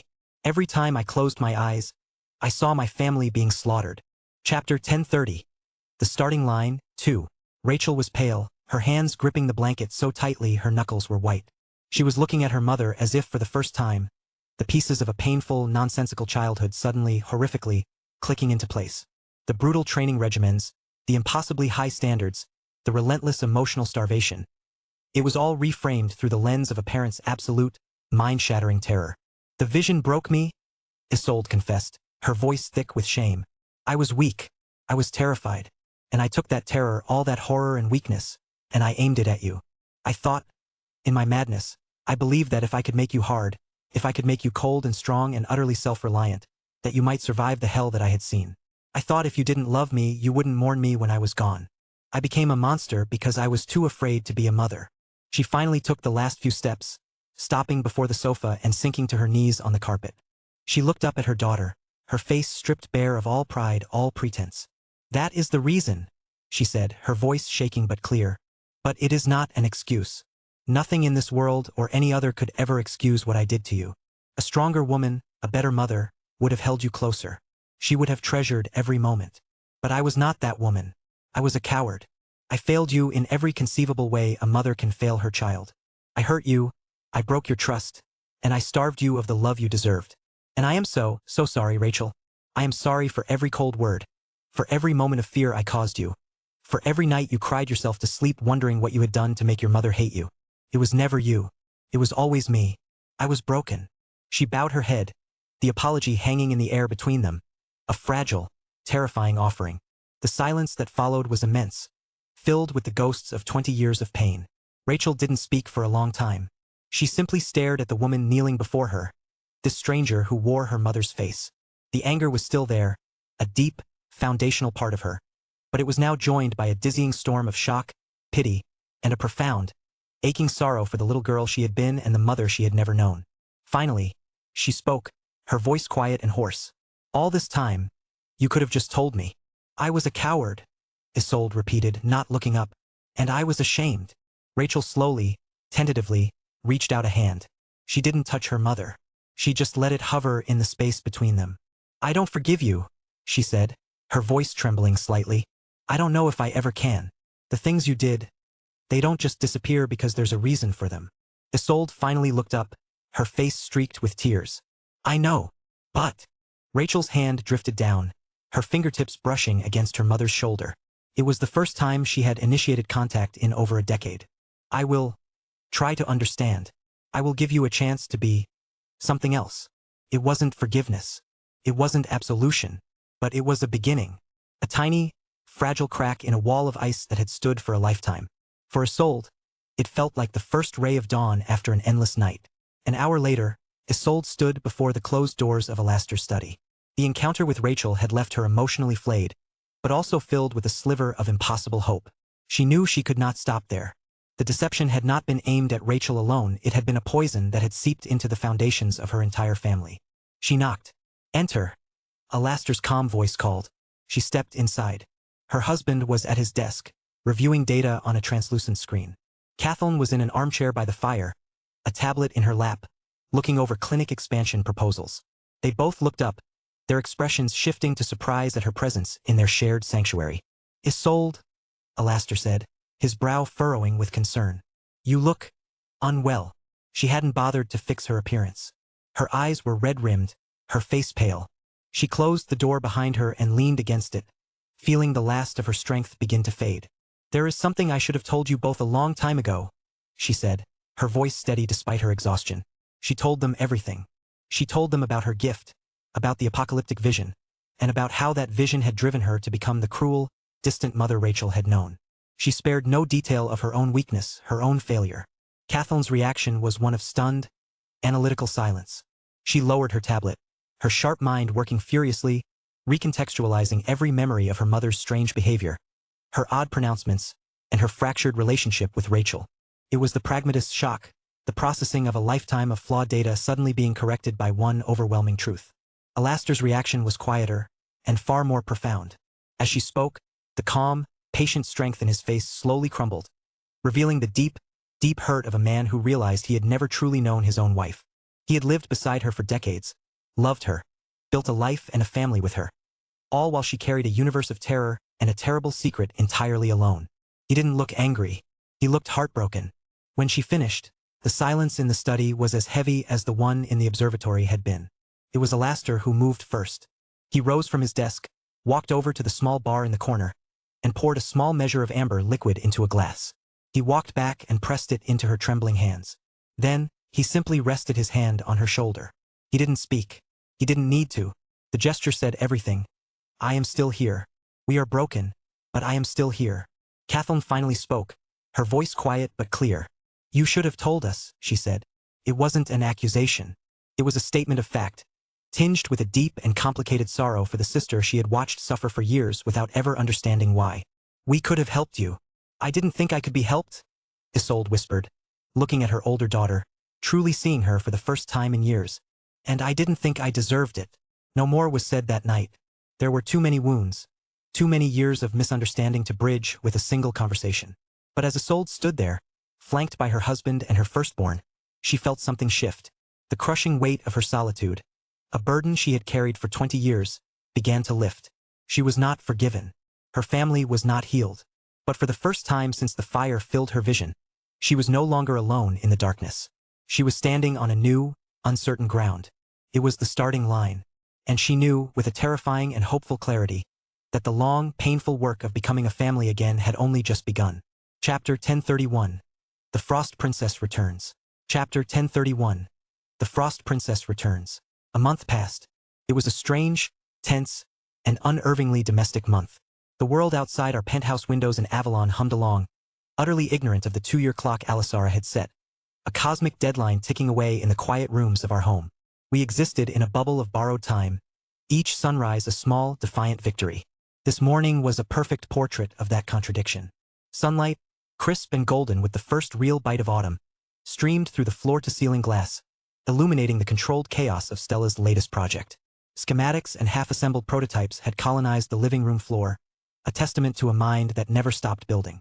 Stella, now a whirlwind of 13 years and formidable intellect, was on her stomach, arguing passionately with Rachel over the optimal gear ratios for a kinetic driver. But if you increase the torque, the energy loss from friction compounds exponentially after the third rotation, Stella insisted, her pencil jabbing at a complex diagram.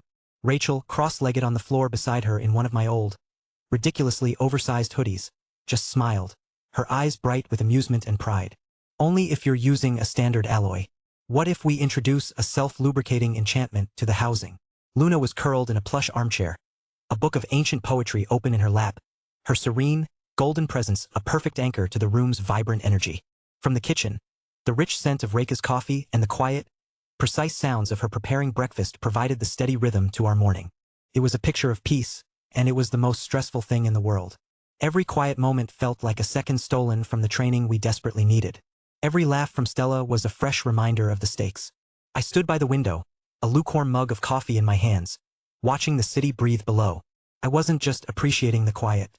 I was mapping it, memorizing it, holding it in my mind as the reason for the violence to come.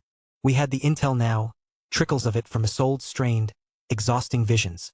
We knew the Red Chalice cult was mobilizing, gathering resources, preparing the stage for their master's full ascension. We knew the names of some of her lieutenants. What we didn't have was the strength to face them. Not yet. We were waiting for our final piece to be back on the board. "You're brooding again," Rachel called out, her focus never leaving the schematic. "Your I am contemplating cosmic annihilation face is very dramatic, but it makes the ficus plant nervous. He's rerunning the probability of success based on our current power levels and factoring in a new variable for your distracting levels of charm," Luna murmured, turning a page. "The probability is low, but the charm is off the charts." I was about to offer a retort when my phone chimed. It was a simple, mundane sound, a text notification that felt utterly out of place in the high-stakes silence of our lives. It sat on the polished granite of the kitchen counter, a small black rectangle that had just altered the course of our future. Every sound in the penthouse stopped. Rachel and Stella looked up. Reka's knife stilled over a chopping board. Luna's book closed with a soft, final snap. I walked over and picked it up. The screen was bright in the dim kitchen. It was a message from Serafina. It wasn't a long, emotional announcement. It was 3 words, as precise and sharp as she was. "I'm out. Come." A breath I hadn't realized I was holding left my chest in a long, slow sigh. The wait was over. "She's out," I said to the room. A wave of palpable relief washed through the air. Rachel's face broke into a brilliant, unguarded smile. "Go," she said, her voice firm with an underlying warmth. "We've got Stella. Tell her. Tell her we're all waiting for her." I met her gaze, a silent universe of thanks passing between us. I looked to Luna, who gave me a small, encouraging nod. "Be there for her," her eyes said. "She'll need you." I let the gray answer. The warmth of the penthouse, the smell of coffee, the sound of my daughter's laughter. It all dissolved as I folded the world like a familiar map. The whiplash was absolute. One moment I was in a sunlit kitchen in Avalon. The next I was standing on the main training platform of Mount Hua. The air so thin and cold it felt like breathing knives. The sun was brighter here, a harsh, unforgiving light against a sky of impossible blue. The platform was empty, the morning katas long since finished. A profound silence hung over the peak, broken only by the lonely cry of the wind whipping through the prayer banners. She was standing at the far edge, a solitary figure in white looking out over a sea of clouds. Her family reunion, the formal report to the sect, all of that was already done. This moment was for her. And for me. I walked toward her, my footsteps silent on the polished black stone. She didn't turn, but I knew she felt my approach. I stopped a few feet behind her, giving her the space. "You're late," she said, her voice a low, clear chime that cut through the wind. "You're early," I replied. "I thought you'd take at least a year." "The cavern and I came to an agreement," she said. "It ran out of things to teach me." She finally turned, and the breath caught in my throat. The change was staggering. She wore a simple, fresh white robe, and her silver hair, once a river that fell to her waist, was now cut short, just below her jawline. It was a practical, severe style that framed her face, stripping away the last vestiges of the princess she had been and revealing the warrior she had become. But the real change was in her presence. Before, her power had been a sharp, beautiful but brittle thing, like a perfectly formed icicle. Now it was a glacier. It was the quiet, absolute, unmoving weight of a polar ice cap, a power that didn't just freeze but commanded stillness on a fundamental level. The cold emanating from her wasn't an attack, it was a simple, settled fact of her existence. The isolation had scoured away the gifted student, leaving behind the solid, unshakable presence of a master. Her aura was a clean, solid, undeniable, mid-radiant. "The new look suits you," I said, my voice softer than I intended. A rare, small smile touched her lips, a flicker of warmth in the winter of her new power. "My father was horrified," she admitted. "He said I'd dishonored my lineage. My uncle said it was practical." "He was right," I said. We stood there, the wind swirling around us, a universe of unspoken things passing between us in the silence. The relief I felt was so profound it was almost painful. She was alive. She was whole. She was more. And then, I closed the distance between us. I didn't know what I was going to do until I was doing it, my arms wrapping around her, pulling her in. She was stiff for a single, shocking heartbeat, her body not remembering how to accept a simple human touch. Then, with a small, sharp exhale, she melted against me. She was so cold. It was a deep, soul-deep chill, a remnant of the cavern that clung to her like a shroud. But underneath it, I could feel the faint, familiar warmth of the woman I knew, the steady, stubborn beat of her heart. I held her tighter, pouring my own warmth into her. trying to chase away the ghosts of the ice. She buried her face in my shoulder, her hands gripping the back of my coat with a desperate strength. I could feel the fine tremors running through her body, the rigid control she maintained at all times finally cracking. She wasn't crying. Serafina didn't cry. But this was the next closest thing. It was the silent, shuddering release of a year spent in absolute, soul-crushing solitude. I was worried. I whispered into her hair, the words feeling clumsy and inadequate. "I know," she murmured, her voice muffled against my coat. I felt it. Sometimes, it was the only thing that kept me warm. We stood like that for a long time, two quiet figures on a lonely mountaintop, holding each other up against the vast, empty sky. When she finally pulled back, her eyes were clear, but they held a new depth, a new shadow of the things she had seen in the dark. Not a shield, but a foundation. "I have seen the heart of winter. The lessons are learned." I reached out and tucked a stray strand of silver hair behind her ear, my fingers brushing against her cold skin. "Welcome back, Serafina." She leaned into my touch for a fraction of a second, a small, trusting gesture that spoke volumes. "It's good to be back." She looked at me then, her gaze sharp and focused, the new weight of her power settling around her like a mantle. The time for comfort was over. The time for work had begun. "Tell me everything," she said, her voice ringing with a new, quiet authority. "Tell me how far we have to climb." I met her gaze, my own resolve hardening to match hers. The wait was over. The board was set. "I'm ready," she said, and it was the sound of a promise finally being kept. Chapter 1032. The Council of War. The teleportation nexus deposited Serafina and me into the low, ambient hum of the Creighton estate. We materialized not into celebration, but into the heavy, charged silence of a command center bracing for impact. The month since her descent into the Frostheart Cavern had been a tight coil of waiting, planning, and wrestling with the sickening realization of our own inadequacy against the coming storm. Seeing her beside me now, radiating the profound, settled cold of a newly minted mid-radiant, was less a relief and more the sound of the final lock clicking into place before a siege. The board was finally set. Alastair met us, his face etched with a gravity that went beyond his usual calm professionalism. His eyes lingered on Serafina, assessing the glacial weight of her new power with a strategist's precision. "Serafina," he greeted, a nod conveying volumes. "Welcome back. Your timing is, as always, precise." "The cavern yielded all it could," she replied, her voice the clear, low chime of winter ice. No hint of the ordeal remained on the surface, only the profound depth of the power she now commanded. "The conference room is prepared," Alastair stated simply. "Everyone is waiting." He led us through corridors that felt different than my last visit. The gleaming surfaces seemed harder, the ambient hum of the estate's power core less a sign of life and more the thrum of a drawn bowstring.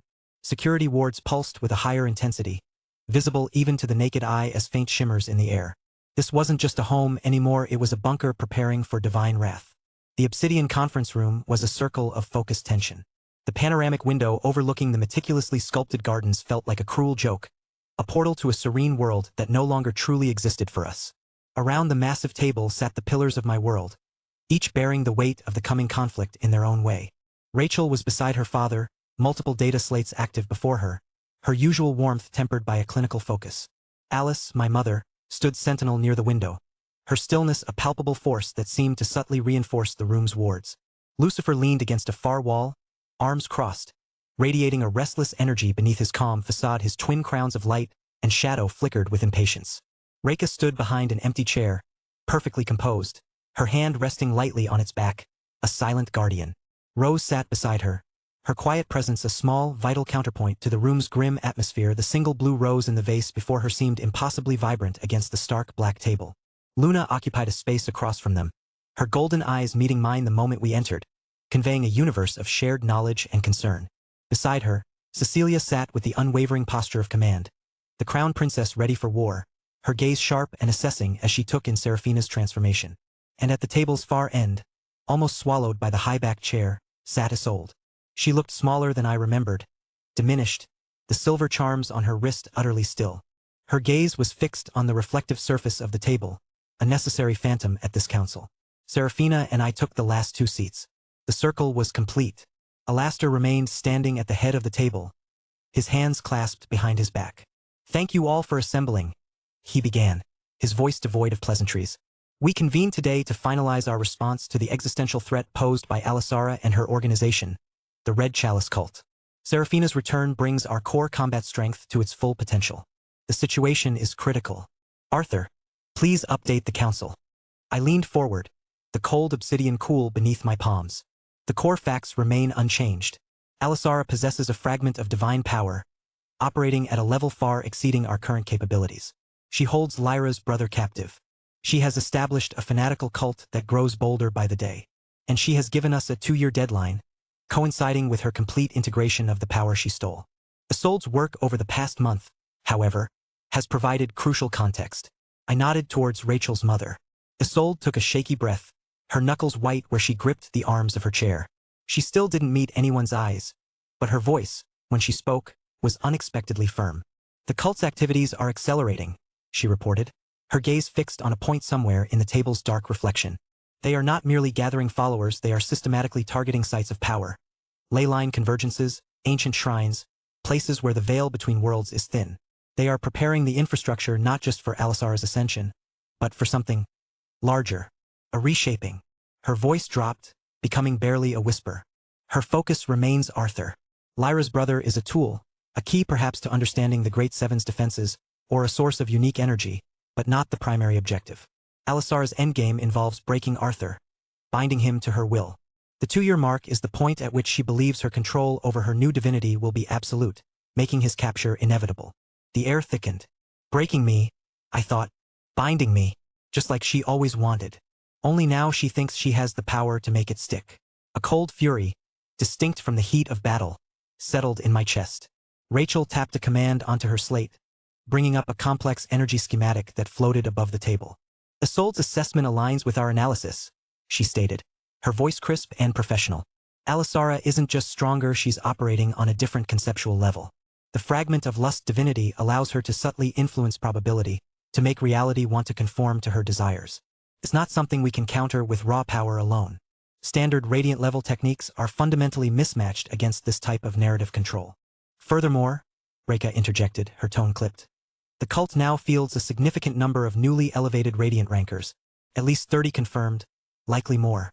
Their power is unstable, highly destructive, and they fight with suicidal fanaticism based on intercepted communications. They act as extensions of Alisara's will. Cecilia leaned forward, her regal composure absolute, but her eyes hard as ruby chips. The Empire is mobilizing counterintelligence assets, she declared, her voice ringing with quiet authority. We are tracking cult cells and disrupting their supply lines where possible. However, a full military confrontation is untenable. It would ignite a global shadow war with civilian losses we cannot countenance, and it would ultimately be futile. We cannot strike the head of the snake. She looked directly at me, the weight of her responsibility clear in her gaze. Engaging Alisara now, even with our combined strength, would be catastrophic. We require time. Time we might not have if Isolde is right about her preparing something larger, I thought grimly. Cecilia speaks the truth, Alice stated from her position by the window. Her voice, though soft, drew every eye. You have all achieved remarkable power, but you remain individuals. Forging separate blades, however sharp, will not fell a god. You must become a single weapon, perfectly balanced, each part supporting the whole. That requires more than strength. It requires harmony, synchronization, a depth of understanding that can only be forged in shared fire. Luna nodded, her golden light seeming to warm the room slightly. The 2-year clock is not a countdown to our doom, she said, her voice calm and resonant. It is an opportunity, a crucible granted by circumstance. We must embrace this time not with fear, but with purpose. We withdraw from the world's distractions, and we dedicate ourselves wholly to the climb. Lucifer finally pushed himself off the wall, a charismatic energy flowing from him, chasing away some of the room's oppressive weight. Enough grim pronouncements, he declared, his voice warm and full of confidence. Luna's right. Sitting around waiting for the sky to fall isn't our style. And rushing in half-cocked is just stupid. So we train. Harder than ever before. He grinned, a flash of heroic certainty. We turn this estate into the toughest training camp in history. We push each other past every limit we thought we had. He met my gaze, his expression turning serious, earnest. You won't face her alone, Arthur. Not now, not ever. We stand together. I swear on my name, when that clock runs out, I'll be strong enough to fight right beside you, shoulder to shoulder. His words resonated deeply. He's the only one close, I acknowledged internally. The only one who truly feels the weight of this peak. But he can't be the only one. My thoughts strayed. A silent hope cast out to the wider world. Ciola, Ren, Jean, Callie, Ian, Clara. Wherever you are, keep climbing. Earth needs all its geniuses, all its strength, for what comes after this. We all will stand with you, Seraphina stated, her voice ringing with the unyielding certainty of winter stone. The nods around the table were immediate, resolute. Rachel, Reka, Rose, Cecilia, Luna. Their faces were masks of determination. Then the plan is set, I said, my voice cutting through the last vestiges of doubt. We reduce our responsibilities to the bare minimum. For the next 2 years, this estate becomes our world. Our sole focus is training, synchronization, and pushing beyond the limits of the radiant ranks. My family provides the sanctuary and resources, Alastair confirmed immediately. Consider the Creighton estate yours. The Empire provides the shield, Cecilia declared, already formulating the necessary decrees. I will handle the political theater. My primary duty, however, will be here, training alongside you. My place is here as well, Rose added quietly but firmly. Strength needs roots. I will train, and I will ensure we do not lose ourselves in the climb. Isolde will continue her surveillance, Alastair concluded, glancing briefly at his wife. She is our sentinel. A heavy silence fell, the weight of their collective decision settling over the room. 2 years. Felt like both an eternity and no time at all. But the path was chosen. The crucible awaited. Chapter 1033. The Weight of a Promise. The council concluded not with a bang, but with the quiet, determined scrape of chairs against the floor. A plan had been forged in the grim reality of our situation, and now came the infinitely harder task of executing it. The air in the conference room thinned as my family dispersed, each a whirlwind of purpose. Alastair and Rachel were already in a low, intense conversation, their hands gesturing over a holographic schematic of the estate's training facilities. Cecilia was a blur of regal efficiency, stepping into a side chamber to begin the monumental task of weaving a political shield around us, her voice a crisp, commanding presence even through the thick glass. Seraphina and Reka shared a single, sharp nod and moved off together, the silent understanding of swordswomen on a shared path needing no words. I, however, remained rooted to my spot. The strategic and logistical challenges of the next 2 years were immense, but they were not the heaviest weight on my mind. My gaze drifted from the focused intensity of my fiancés to the empty hallway, and my thoughts went to one person. Stella. How do you explain to a 13-year-old that her world is about to shrink? How do you tell a child who has already lost so much that her father and her mothers have to step away, even if they aren't truly leaving? The thought was a cold, heavy stone in my gut. This conversation would be harder than facing any demon lord. I left the conference room's sterile tension behind and walked toward the living quarters, the estate's ambient hum a stark contrast to the silence in my own head. I found her where I knew she would be, in the heart of her self-proclaimed kingdom. The living room had been transformed into a vibrant, chaotic workshop. Schematics for a device I only vaguely understood were spread across the floor, held down by textbooks and stray tools. Stella herself was lying on her stomach in the middle of it all, hoodie sleeves pushed up to her elbows, brow furrowed in concentration as she scribbled a line of tensor calculus in the margin of a blueprint. The sheer, unadulterated focus she possessed was a marvel. It was a world of her own making, a universe governed by the elegant, unyielding laws of mathematics and physics. For a moment, I just watched her, a fierce, protective love washing over me. This was why we were doing this, to protect this small, brilliant world of hers from the encroaching darkness. She must have felt my presence. Without looking up, she said, "Daddy, if you're going to stand there and look tragically noble, could you at least do it a little to the left? You're casting a shadow on my heat dissipation array." The tension in my chest eased, replaced by a familiar warmth. I moved to the left and knelt down beside her on the floor, entering her world of paper and potential. "What am I looking at?" I asked, my voice softer than I intended. "It's a Manaless kinetic driver," she explained, her pencil tapping an intricate spiral on the page. "The problem with converting raw kinetic energy is the initial power spike. Most frameworks can't handle it, so they bleed off 80% of the potential energy as waste heat." She pointed to her new calculation. "But what if, instead of resisting the spike, you redirect it into a recursive loop that precharges the primary capacitor? You turn the problem into the solution." She's not just smart, I thought, a wave of pride so strong it almost made me dizzy. She thinks around corners I didn't even know existed. "That's brilliant, Stell," I said, and meant it. She finally looked up, her dark eyes bright with the pleasure of a shared idea. "I know, right?" Then her expression shifted, her perceptive gaze taking in the lingering tension around my eyes, the weight I couldn't quite shake. The meeting is over. It is, I said. Is it a bad plan or a hard plan? She asked, her voice quiet. It was her way of asking if we were desperate or determined. A hard plan, I replied. A very hard one. And it's going to change some things. For a while. She put her pencil down, giving me her full, undivided attention. The genius inventor was gone, replaced by my daughter. Can we talk about it outside? I asked, gesturing toward the balcony. I need some air. She nodded, untangling herself from her web of schematics and following me. The balcony was cool, the late afternoon breeze carrying the faint, clean scent of the city. We stood by the railing, looking out over the endless river of hovercars and the glittering spires of Avalon. I took a breath. Just be honest, I told myself. She deserves that much. Stell, I began, my voice steady. You know there are bad people in the world, people like Alisara, and we have a responsibility to be strong enough to stop them. I know, she said, her small hand finding mine and squeezing it. Well, right now we're not strong enough, I admitted, the words tasting like failure. So, for the next 2 years, me and your moms, all of us, we have to focus on one thing and one thing only: training. We're going to be pushing ourselves harder than we ever have before. It's going to be all-consuming. I finally looked down at her. Her face was calm, her expression unreadable as she processed the information. So you're leaving? She asked, her voice very small. No, I said instantly, my heart aching. No, never. We're not leaving the estate. We'll be right here. But I won't be able to spend as much time with you as I do now. The training, it's going to take almost everything. I'll be here, but I'll also be away. Does that make sense? She was silent for a long moment, her gaze fixed on the horizon. I could see the calculations happening behind her eyes, the reordering of her world based on this new, unwelcome data. Will it be less than before? She asked, her voice quiet but firm.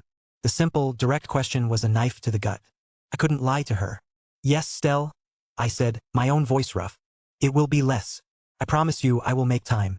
I will come see you every day, even if it's just for a few minutes. We'll still have our project days, and I will be there for every single emergency, math-related or otherwise. But it won't be the same as it is now. And I am so sorry for that. She finally looked up at me, and her eyes weren't filled with tears, but with a fierce, profound understanding that was far beyond her 13 years. She reached up with her free hand and placed it on my cheek. It's okay, Daddy, she said softly. You have to go be a hero. I get it. Just promise me you'll all come back. I promise, I whispered, pulling her into a hug, burying my face in her hair. She held on tight, a small, solid anchor in a world that was threatening to pull me away. This is the cost, I thought, the single quote, a sharp, painful truth. This is the price of keeping her safe. We stood there for a long time, watching the sun dip below the skyline. Later that evening, after tucking a very determined but sleepy Stella into bed, I retreated to my study. The emotional weight of the day had been immense, but there was one last logistical thread to tie off. I initiated a secure call. A moment later, Elias's calm, professional face appeared on the holographic display. Grandmaster, he greeted, his tone crisp. Elias, I said, getting straight to the point. Effective immediately, I am delegating full operational authority of the guild to you. He didn't so much as blink. Understood, sir. For how long? 2 years, I replied. I will be in a period of intensive, sequestered training and will be completely unavailable for day-to-day operations. You have my full proxy. All decisions are yours. And in the event of a level 5 or higher emergent threat? He asked, his mind already working through the protocols. Contact me only if it is a threat that you, Jean, and Callie, with the full backing of the Empire, cannot contain. And Elias, I added, my voice softening slightly, I mean a true emergency. Something that threatens the stability of the continent. Understood, sir, he said, his expression unwavering. I will manage things. The guild will be here when you return. His absolute, unquestioning competence was a relief. He was the best secretary in the world, a man who could manage a small nation with a data slate and a cup of coffee. The guild is in good hands. Thank you, Elias, I said, and meant it. It is my duty, Grandmaster, he replied, and then, with a flicker of something more personal in his eyes, stay safe, sir. I'll do my best, I said, and ended the call. The display went dark, plunging the study into silence. The final piece was in place. My public life was on hold. My family was prepared. My daughter understood. I looked out the window at the dark, sleeping city. The last of my excuses were gone. Chapter 1034. The Crucible begins. Dawn over Avalon arrived not as a gentle awakening, but as a silent, internal alarm clock ringing in the souls of 8 individuals. The penthouse, usually alive with the cheerful chaos of Stella's morning projects and the comforting aroma of Reika's precisely brewed coffee, was hushed. A profound, almost solemn quiet had settled over the luxurious space, the calm before a self-imposed storm. I stood on the balcony, the pre-dawn air a sharp, clean bite against my skin. Below, the city was a scattering of sleeping lights under a sky just beginning to bleed from black to bruised violet. The 2-year clock had officially started ticking. The weight of that decision, made in the stark clarity of the Creighton conference room, felt heavier now in the quiet solitude of morning. There was no more planning, no more debating, only the immense, daunting reality of the climb ahead. Just start, I told myself, the single quote a sharp, internal command, cutting through the low hum of anxiety. One breath, one step, then the next. One by one, they emerged, not summoned, but drawn by the same internal clock. Not in soft sleep clothes or casual wear, but in the stark, functional gray training gear Alastair had provided. The fabric felt cool and unfamiliar against the skin, a uniform for a war fought not against an external enemy, but against their own limitations. Silence reigned. Breakfast, laid out with silent efficiency by the estate staff, was fuel, not comfort, nutrient paste, dense energy bars, electrolyte solution. We ate standing, or perched on the edges of furniture, lost in our own thoughts, the air thick with unspoken resolve. Eyes met, acknowledging the shared burden, the shared purpose. Rachel's usual warmth was banked down into a focused, analytical intensity. Serafina was a pillar of glacial calm, her recent emergence from the Frostheart cavern having settled into a profound, unshakable stillness. Cecilia's regal posture had transformed into the alert readiness of a field commander surveying the battlefield before the first shot. Reika's hands rested lightly at her sides, perfectly still, her discipline absolute. Rose's gentle aura was now underpinned by a fierce, quiet determination, her connection to life focused inward, preparing for the strain. Luna's golden eyes held a distant, calculating quality, as if she were already tracing the infinite, complex lines of causality stretching over the next 2 years. Lucifer offered me a single, sharp nod across the room, his easy grin replaced by the focused intensity of a star about to go nova. We were a family, forged in shared battles and quiet moments. But this morning we were something else. A unit, stripped down, bracing for impact. Alastair entered precisely at the designated hour, his presence that of a warden opening the gates to a training ground that was also a prison. "It is time," he said, his voice devoid of unnecessary inflection. He led us down, deeper than I had ever been, into the subterranean heart of the Creighton estate. Layers of humming security fields and heavy adamantium doors sealed behind us, each resonant thud severing another tie to the world above. The polished corridors gave way to rough-hewn rock, reinforced by glowing lattices of pure energy. The air grew cooler, tasting of deep earth and contained power. The thrum of the estate's massive core resonated through the soles of our boots. The ceiling vaulted into oppressive darkness, while the floor stretched out, a seamless expanse of dull, impact-absorbing material marked with faint, complex energy grids. The walls weren't stone but shimmering containment fields, pulsing with intricate wardwork that made the air feel thick, resistant, pregnant with potential energy. This wasn't a training room, it was a cage built to hold nascent gods. "Training Ground Omega," Alastair announced into the echoing silence. "Fully shielded, reality-anchored. You may unleash your full power here without reservation. The world outside will remain unaware." He gestured, and 2 colossal figures materialized near the center of the cavern, their arrival accompanied by a shift in atmospheric pressure that made my ears pop. Alice stood with her characteristic unassuming stillness, yet the very air around her seemed to warp slightly, acknowledging her presence. Beside her, Tiamat materialized in her humanoid form, tall, imposing, radiating an ancient, draconic power that felt like banked embers. Alastair stepped back, ceding authority. "Your instructors," Alice addressed Lucifer and me. "Your path requires the mastery of stillness, the foundation upon which divinity rests. Come with me." She turned and led us toward a smaller, secondary chamber off the main cavern, its entrance shimmering like heat haze. Tiamat faced the 6 women, her crimson eyes sweeping over them, assessing, calculating. Her presence was fundamentally different from Alice's, less architect, more ancient predator. "You 6, her voice rumbled, a sound like deep stone shifting, "possess immense, disparate powers. Individually, you are storms. Together, you are currently a natural disaster waiting to happen. Your task is not merely to grow stronger, but to harmonize, to learn to breathe as one fire, to move as one current. Forget finesse. Forget complex techniques. Today, you simply learn to stand together without incinerating each other. She pointed toward the center of the vast cavern floor. Find your center. Feel the power within yourselves and within each other. Then, begin. There was no specific drill, no formation called out. Just a simple, impossible command: harmonize. Cecilia, Rachel, Serafina, Rose, Reka, and Luna exchanged uncertain glances. They were used to structured training, defined goals. This was something else entirely. Cecilia, ever the leader, took the initiative, moving toward the center, her aura flaring with controlled imperial fire. Rachel followed, her mind already calculating energy flows and potential feedback loops. Serafina glided forward, her glacial presence instantly lowering the ambient temperature. Rose stepped hesitantly, life energy blooming around her like a protective shield. Reka moved with a warrior's precise economy, her focus sharp. Luna drifted last, her golden eyes half closed, sensing the chaotic interplay of their unleashed energies. They formed a loose circle, and the air immediately began to crackle. Cecilia's fire grated against Serafina's ice. Rachel's analytical attempts to direct the flow were disrupted by Luna's intuitive shifts. Rose's gentle vitality recoiled from Reka's focused killing intent. It was 6 powerful instruments attempting to tune themselves simultaneously in a hurricane. Sparks flew, literal sparks, violet and gold and crimson and silver, erupting where their auras clashed. The containment field flickered, absorbing the uncontrolled discharges. Tiamat watched, utterly impassive, offering no guidance, simply observing the beautiful, dangerous chaos they created.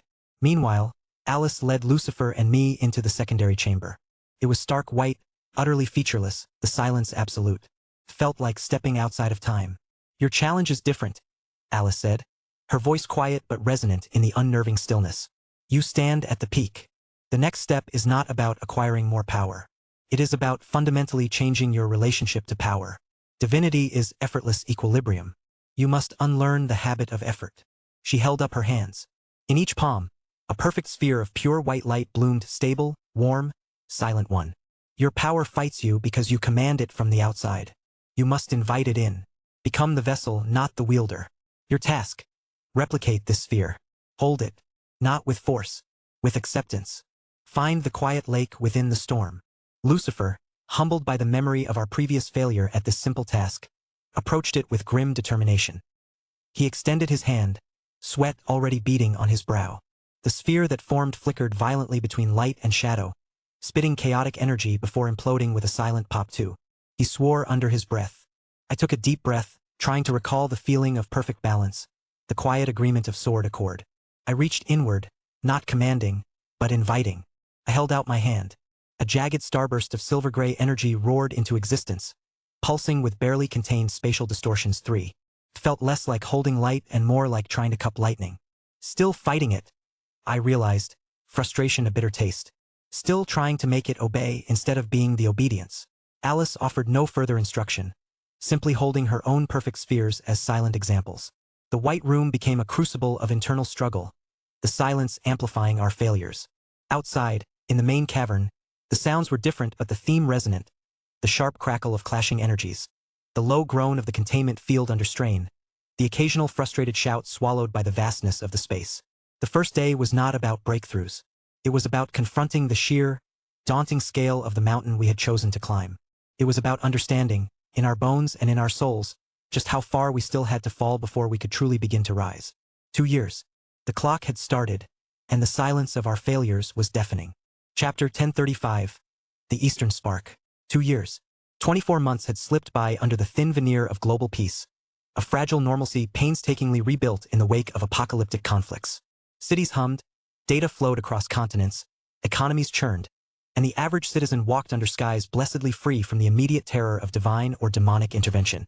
It was a world cautiously looking forward, trying desperately to believe the worst was truly over. Yet, beneath this carefully constructed calm, unseen forces gathered strength. Hidden clocks counted down inexorably, and the true, deferred cost of past battles festered like a hidden wound, awaiting the precise moment to erupt.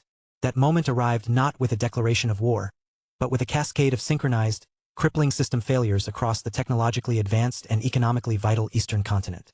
It began as whispers in the global network, secure communication lines servicing the vast territories under the influence of the Mount Hua sect dissolved into impenetrable static. Simultaneously, power grid supplying the sprawling Kagu family industrial zones flickered, overloaded, and died, plunging state-of-the-art automated factories and research facilities into unnerving darkness. Automated defense platforms guarding critical infrastructure nodes, hyperloop transit nexuses, atmospheric energy collectors vital for regional power, strategic data repositories holding generations of research, blared piercing intrusion alarms reporting overwhelming hostile forces before their signals abruptly flatlined, one after another, in a chillingly coordinated pattern. Within the hour, the horrifying scope of the assault materialized on emergency command displays worldwide. A sea of crimson alerts washed over the eastern continent map, clustering with terrifying precision around key assets belonging to the region's two dominant and historically unshakable powers: the ancient Mount Hua sect and the technologically formidable Kagu family.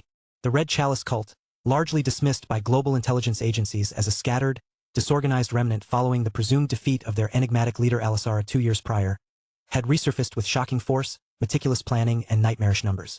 This was not the chaotic lashing out of fanatics, it was a surgical, strategic decapitation strike executed with terrifying efficiency.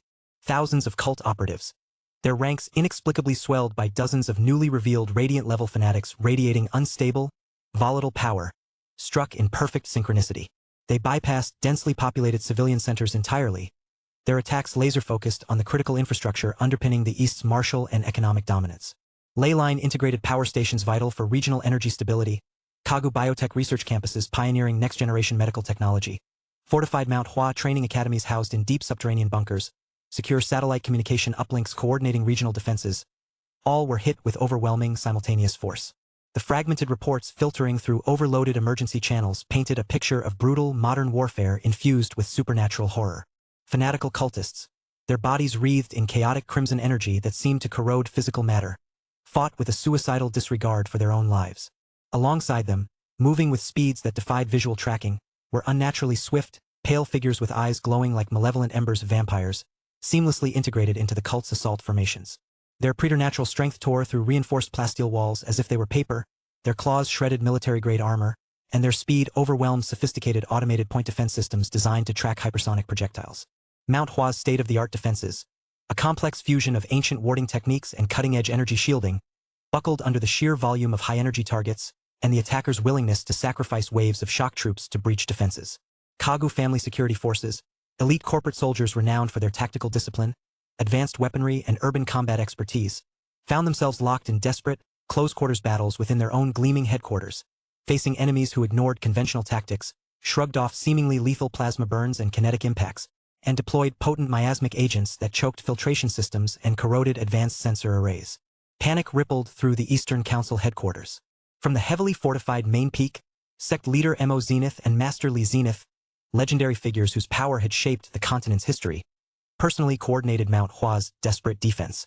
Their combined strength served as a critical anchor, stabilizing collapsing sectors and repelling initial probes against the core mountain defenses. But reports indicated the sheer scale and multi-pronged nature of the assault were stretching even their vast resources thin, forcing agonizing tactical retreats and the abandonment of outer territories. The Kagu matriarch, a woman accustomed to wielding global economic influence, watched helplessly via encrypted feeds as generations of corporate power and familial legacy crumbled under the relentless onslaught. She deployed the family's legendary Void Vanguard divisions only to receive fragmented reports of disastrous engagements, heavy casualties, and enemies employing uncanny counterstealth measures and tactics that seemed specifically designed to negate their traditional advantages. Global news networks, scrambling to verify the incoming chaos, broadcast fractured, often censored, images, skyscrapers engulfed in unnatural crimson flames, overwhelmed emergency medical teams struggling to treat bizarre, necrotic wounds, chilling glimpses of impossibly fast, pale predators vanishing into smoke-choked urban canyons alongside crimson-clad figures wielding crackling, unstable energy. The questions echoed in terrified online forums and frantic government briefings. Where had this army materialized from? How had they concealed such numbers, such devastating power, even forging an alliance with powerful vampire factions? Was Alisara truly back, leading this apocalyptic resurgence? No confirmed visuals of her surfaced amidst the chaos, but the cold, calculating precision of the multi-pronged assault, the unified, zealous fury driving the attackers, it bore the unmistakable, chilling imprint of her malevolent will. Then, a new, perplexing signal began to cut through the digital noise, a signal originating from the very heart of the Kagu territories. Anomalous data streams started pouring out of the region surrounding the Kagu corporate headquarters complex, a sprawling, self-contained city of gleaming research towers, administrative blocks, and subterranean labs. Sensor arrays, already overloaded, reported energy fluctuations spiking beyond all measurable limits, accompanied by localized communication blackouts and intense electronic interference that seemed to deliberately obscure the area. Tactical overlays showed entire divisions of Red Chalice forces, including high-level Radiant commanders and figures identified from fragmented intercepts as elder vampires leading assault cadres, simply ceasing to register on the battlefield map. Not retreating under fire. Not being destroyed by confirmed Kagu counteroffensives. Vanishing, as if cleanly erased from existence. A high-altitude atmospheric probe, diverted on a desperate priority override by a frantic regional commander, hoping for any clarification, managed to pierce the electronic chaos blanketing the valley for several crucial, high-resolution imaging passes. The pictures relayed were stark, painting a scene of utter devastation within the Kagu headquarters' central plaza, shattered ferroconcrete, overturned vehicles burning with chemical fires, the air thick with smoke and the lingering discharge of exotic energies. Hundreds of Red Chalice operatives swarmed the plaza, their crimson auras casting an unholy light on the ruins. 3 immensely powerful figures commanded the assault, their energy signatures dominating the sensor readings, 2 hulking radiants, their bodies radiating raw, destructive power like barely contained fusion reactors, and a third, an ancient vampire ancestor shrouded in an oppressive aura of necrotic shadow that seemed to drain the very light from the air. And in the absolute epicenter of this swirling maelstrom, standing untouched, radiating an almost impossible aura of serenity amidst the flying debris and uncontrolled energy discharges, was a single young man. Rinkagu. He appeared almost exactly as he had 2 years prior, his youthful face calm, impassive, seemingly disconnected from the apocalyptic carnage surrounding him. He wore simple, unadorned training clothes, his hands held loosely, almost casually, at his sides, his stance relaxed. He wasn't projecting the overwhelming energy signatures typical of a high-level Radiant engaged in desperate combat. He seemed almost quiet, a point of profound stillness around which the storm raged and broke. One of the hulking Radiant commanders, encased in jagged, rock-like energy armor that distorted the air around him with sheer gravitational force, let out a bellowing war cry that momentarily silenced the surrounding firefight and charged Ren. His massive fist, larger than Ren's torso, aimed like a meteoric wrecking ball. Ren didn't brace, didn't evade, didn't even seem to tense. He simply took a small, fluid half-step forward, a movement almost too subtle to track, his own open palm meeting the commander's mountain-like fist just before the point of projected impact. There was no earth-shattering collision, no shockwave rippling through the plaza, no concussive roar. The stone armor, the fist itself, the entire arm of the charging Radiant simply ceased to be, dissolving instantly and completely into fine, inert gray dust that dissipated harmlessly on the air currents before the blow could physically land. The commander's own unstoppable momentum carried his now horrifically mutilated body tumbling past Ren, crashing lifelessly into the burning wreckage of a transport vehicle. The ancient vampire ancestor, its eyes burning with centuries of predatory cunning, materialized from the deepest pool of shadows directly behind Ren, claws like obsidian scalpels already slashing for his spine, moving at speeds that warped perception itself. Ren turned, not with the panicked speed of reaction, but with a fluid, inexorable sense of inevitability, his elbow striking the center of the vampire's chest in a movement that seemed almost gentle, almost reluctant. Again, no violent impact, no sound of breaking bone or tearing flesh. The vampire ancestor froze mid-strike, its ancient, cruel features contorting in an expression of utter, terminal disbelief, before its entire form, centuries of stolen unlife and accumulated necrotic power, unraveled like smoke, dissolving into a cloud of fine gray ash that vanished utterly before it could even begin to settle. The final Radiant commander, witnessing his nigh invincible allies dispatched with an ease that defied all known laws of combat and physics, unleashed his full, desperate power, a blinding, roaring torrent of pure, incandescent destructive energy, a beam powerful enough to core through a battleship, aimed directly at Ren. Ren simply lifted one hand, palm outward, fingers relaxed, as if greeting a gentle breeze. The incandescent beam struck his palm and stopped.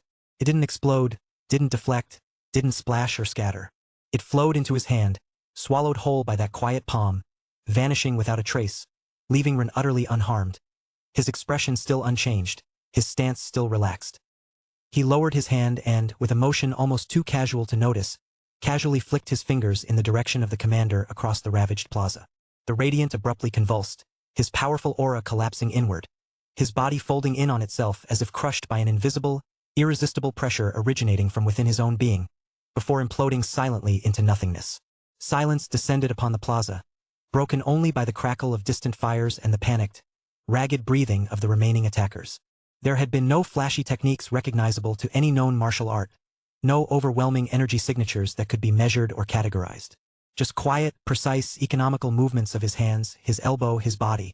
Subtle shifts in stance that seemed to align perfectly with some unseen, fundamental geometry of existence. His actions didn't feel like attacks launched against an enemy, they felt like corrections applied to a flawed equation. Like reality itself gently but irrevocably bending to the quiet, undeniable assertion of his will. The effortless finality of it all radiated outwards, a pressure far more profound and terrifying than any overt display of destructive power. It was as if the world itself simply, quietly agreed with the outcome his fists dictated. The remaining Red Chalice forces, fanatics, radiants, vampires, beings fueled by zealotry and bloodlust, faltered. Their coordinated, relentless assault dissolved into a wave of stunned, horrified hesitation. The primal, instinctual fear of encountering something utterly, fundamentally other, something operating on a scale they couldn't even begin to comprehend, shattered their indoctrination and their predatory drive. Renkagu lowered his hands, his expression still serene, almost peaceful, and took one calm, deliberate step forward into their wavering, terrified ranks. Renkagu had now surpassed his ancestor, the first hero, Liam Kagu. Chapter 1036. The Still Fist. 2 years to get stronger. The message arrived like a ghost, bypassing the Kagu family's formidable security networks through channels Ren didn't fully comprehend but implicitly trusted. It came from Arthur Nightingale, the second hero.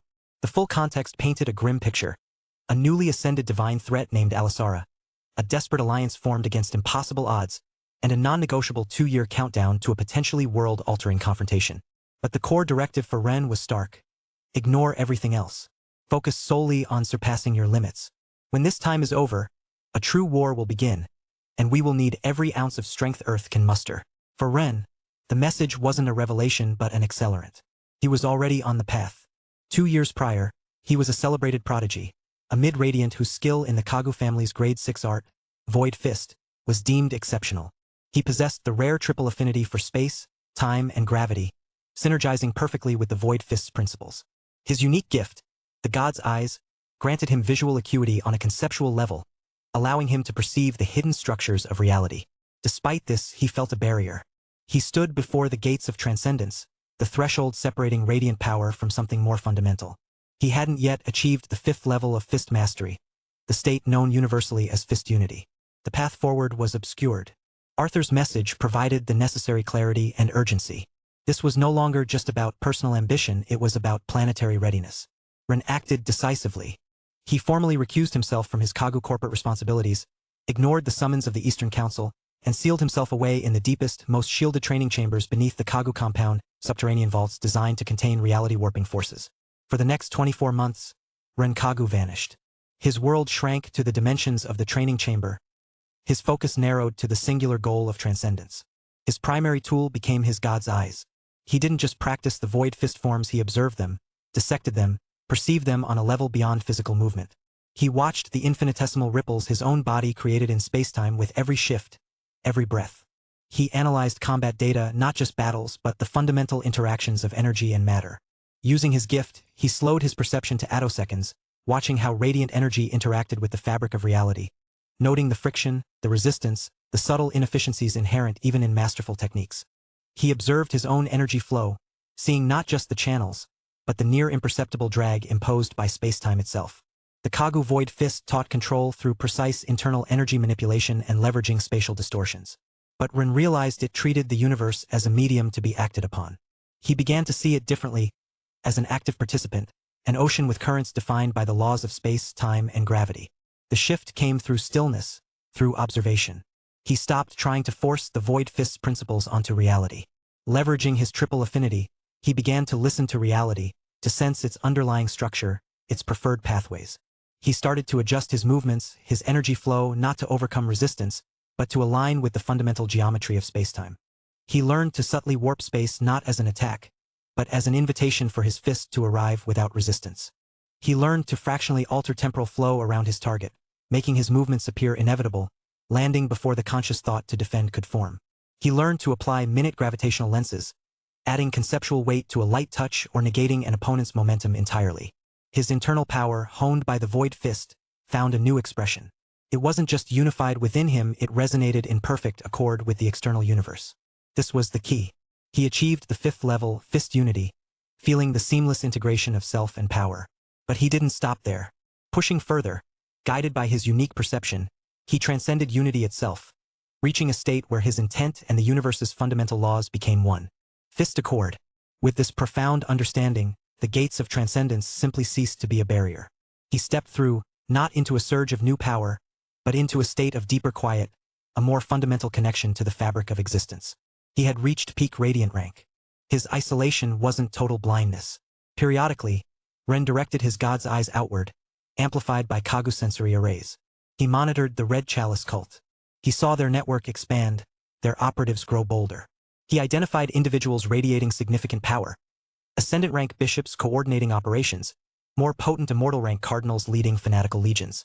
He witnessed the disturbing integration of vampires, elusive ascendant vampire elders, formidable immortal vampire ancestors, and finally, several terrifying radiant rank vampire lords whose power signatures pulsed with ancient hunger. They grew significantly, Ren noted, a rare flicker of surprise touching his deep calm. Alisara's influence, or perhaps she unlocked something dormant. But he saw the instability in their power, the reliance on zealotry or stolen life force. His own evolution was different. He hadn't just gained power, he had gained understanding. So, when the cult storm broke over the east, when the Kagu heartland became a battlefield, Ren emerged not as a desperate defender, but as a calm corrective force. He stepped onto the ravaged central plaza of the Kagu headquarters. Before him, the remnants of the cult's elite forces, those who had survived the negation of their leader, the nearest fanatics charged, driven by ingrained zeal, crimson energy flaring. Ren moved. To outside observers, it was impossible grace, a phantom gliding through chaos. His god's eyes saw the true, intricate dance. Minute adjustments to spacetime allowed him to exist in the conceptual gaps between their attacks, his movements fractionally preceding their completion. His hands flowed in simple, unhurried arcs. Palm brushed a chest. Fingers tapped a temple. The edge of a hand traced a line near a throat. Each contact was light, almost dismissive, yet carried the absolute weight of fist accord. Reality warped subtly around the impact points. Localized gravity fluctuated impossibly. Bodies didn't explode, they simply failed. Systems ceased functioning. They collapsed silently, inert. A coven of vampire elders flickered through the smoke, moving as blurs. Ren's perception painted their trajectories as simple lines. He didn't attack, he adjusted their environment. A focused gravitational pulse sent one spiraling into wreckage. A microdilation of time caused another's lunge to miss wildly. A spatial fold redirected a third's claws harmlessly into the ground. Cultist bishops unleashed coordinated barrages from the ruins. Ren walked through them. His god's eyes read the nature of each spell. Minute gestures, focused intent. He subtly altered the local spacetime geometry. Spells didn't impact, they flowed around him, unraveling harmlessly against the plaza floor behind. Two vampire ancestors attempted a synchronized pincer strike, radiating centuries of predatory power. Ren met them with quiet negation. As one lunged, his fist arrived inevitably, tapping the vampire's wrist. Time stuttered locally, the vampire's own kinetic force overloaded its structure, shattering its arm. As the other swept in, Ren's heel connected with the ground. A gravitational pulse momentarily anchored the ancestor, disrupting its speed just enough for Ren's upward palm strike to the chin, a ripple of spatial distortion extinguishing its unlife. He moved through the remaining forces, untouchable, undeniable. Even the last vampire lords and cultist cardinals found their potent attacks dissolving, their defenses bypassed, their very presence subtly contradicted by his serene movements. They were strong, stronger than anticipated. But against fist accord, against a demigod moving in harmony with the universe, their strength was irrelevant noise. Minutes passed. The plaza fell silent but for the crackle of fires. Hundreds of attackers lay still, dissolved or erased. Ren stood alone, breathing evenly, untouched. He had not fought, he had calibrated. He slowly lowered his hands. Then his head tilted slightly. His god's eyes narrowed, focusing past the immediate devastation, toward the heavily damaged main Kagu research tower. Presence. Dense. Heavy. Wrong. A power signature pulsing with suffocating miasma, resonating on a frequency that scraped against his senses, a discordant echo of the calamities themselves. Ren turned, his calm gaze locking onto the shattered, smoking entrance of the tower. From the oppressive darkness within, a figure began to emerge, radiating an aura that felt like a raw, bleeding tear in the fabric of reality. Chapter 1037. Deputy Pope. The silence in the ravaged plaza was heavy, broken only by the mournful groan of stressed metal from the skeletal remains of the Kagu research tower. Ren Kagu stood motionless amidst the devastation he had wrought. his serene gaze fixed on the shattered entrance. The oppressive presence he had detected moments before intensified, coalescing from a diffuse miasma into a focused point of terrifying power emanating from the darkness within. A figure stepped out, deliberately, into the harsh light filtering through the smoke-choked air.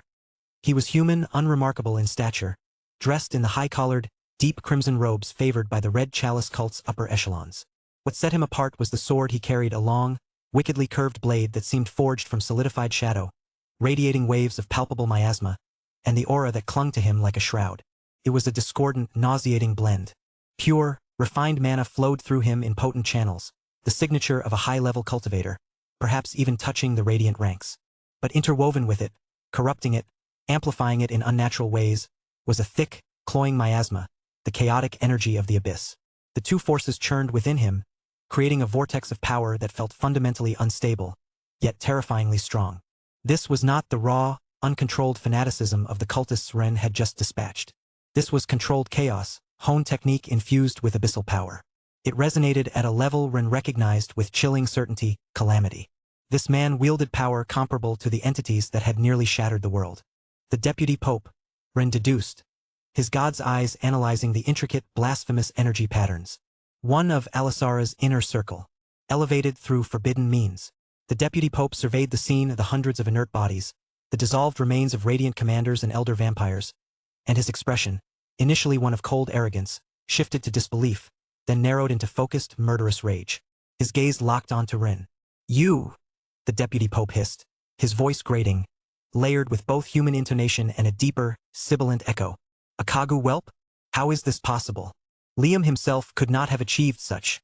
He trailed off, unable to reconcile the effortless destruction with the unassuming young man before him. Ren remained silent, his posture relaxed, his hands still held loosely at his sides. His god's eyes were already dissecting his opponent, mapping the flow of mana and miasma, identifying the structural weaknesses in his technique, the temporal tells in his stance, the subtle gravitational imbalances in his posture. He saw not a calamity-level threat, but a flawed system operating inefficiently. "No matter," the Deputy Pope spat, raising his shadow blade. Miasma coiled around the steel like hungry serpents, while crimson mana flared along its edge. "You possess power beyond your station. It will belong to the Red Chalice. To Alisara." He lunged. Unlike the berserk charges of the fanatics, his movement was blindingly fast, technically perfect swordsmanship amplified by both energies. The shadow blade didn't just cut through the air, it seemed to unwrite the space it passed through, leaving trails of corrosive miasma and flickering spatial distortions. It was a strike designed not just to kill, but to annihilate body and soul. Ren didn't move to intercept. He simply shifted his weight, a subtle pivot on the ball of his foot. The Deputy Pope's blade, aimed precisely at Ren's heart, passed harmlessly through the space where he had been a microsecond before. It wasn't merely speed. Ren's god's eyes had perceived the exact initiation of the thrust, and a minute, localized time dilation around himself allowed his physical response to arrive concurrently with the attack's conception, making evasion seem like a passive state rather than an active motion. The Deputy Pope, carried forward by his own momentum, reacted instantly, twisting his body into a devastating follow-up slash. Miasma erupted from the blade, forming shadowy tendrils that lashed out, seeking to bind Ren in place. Simultaneously, the mana edge flared, threatening to sever him in two. Ren met the complex attack with simplicity. As the miasmic tendrils reached for him, he extended one hand, fingers spread. He didn't project a shield. He subtly manipulated the local gravitational field, creating microwells of intense gravity around each tendril.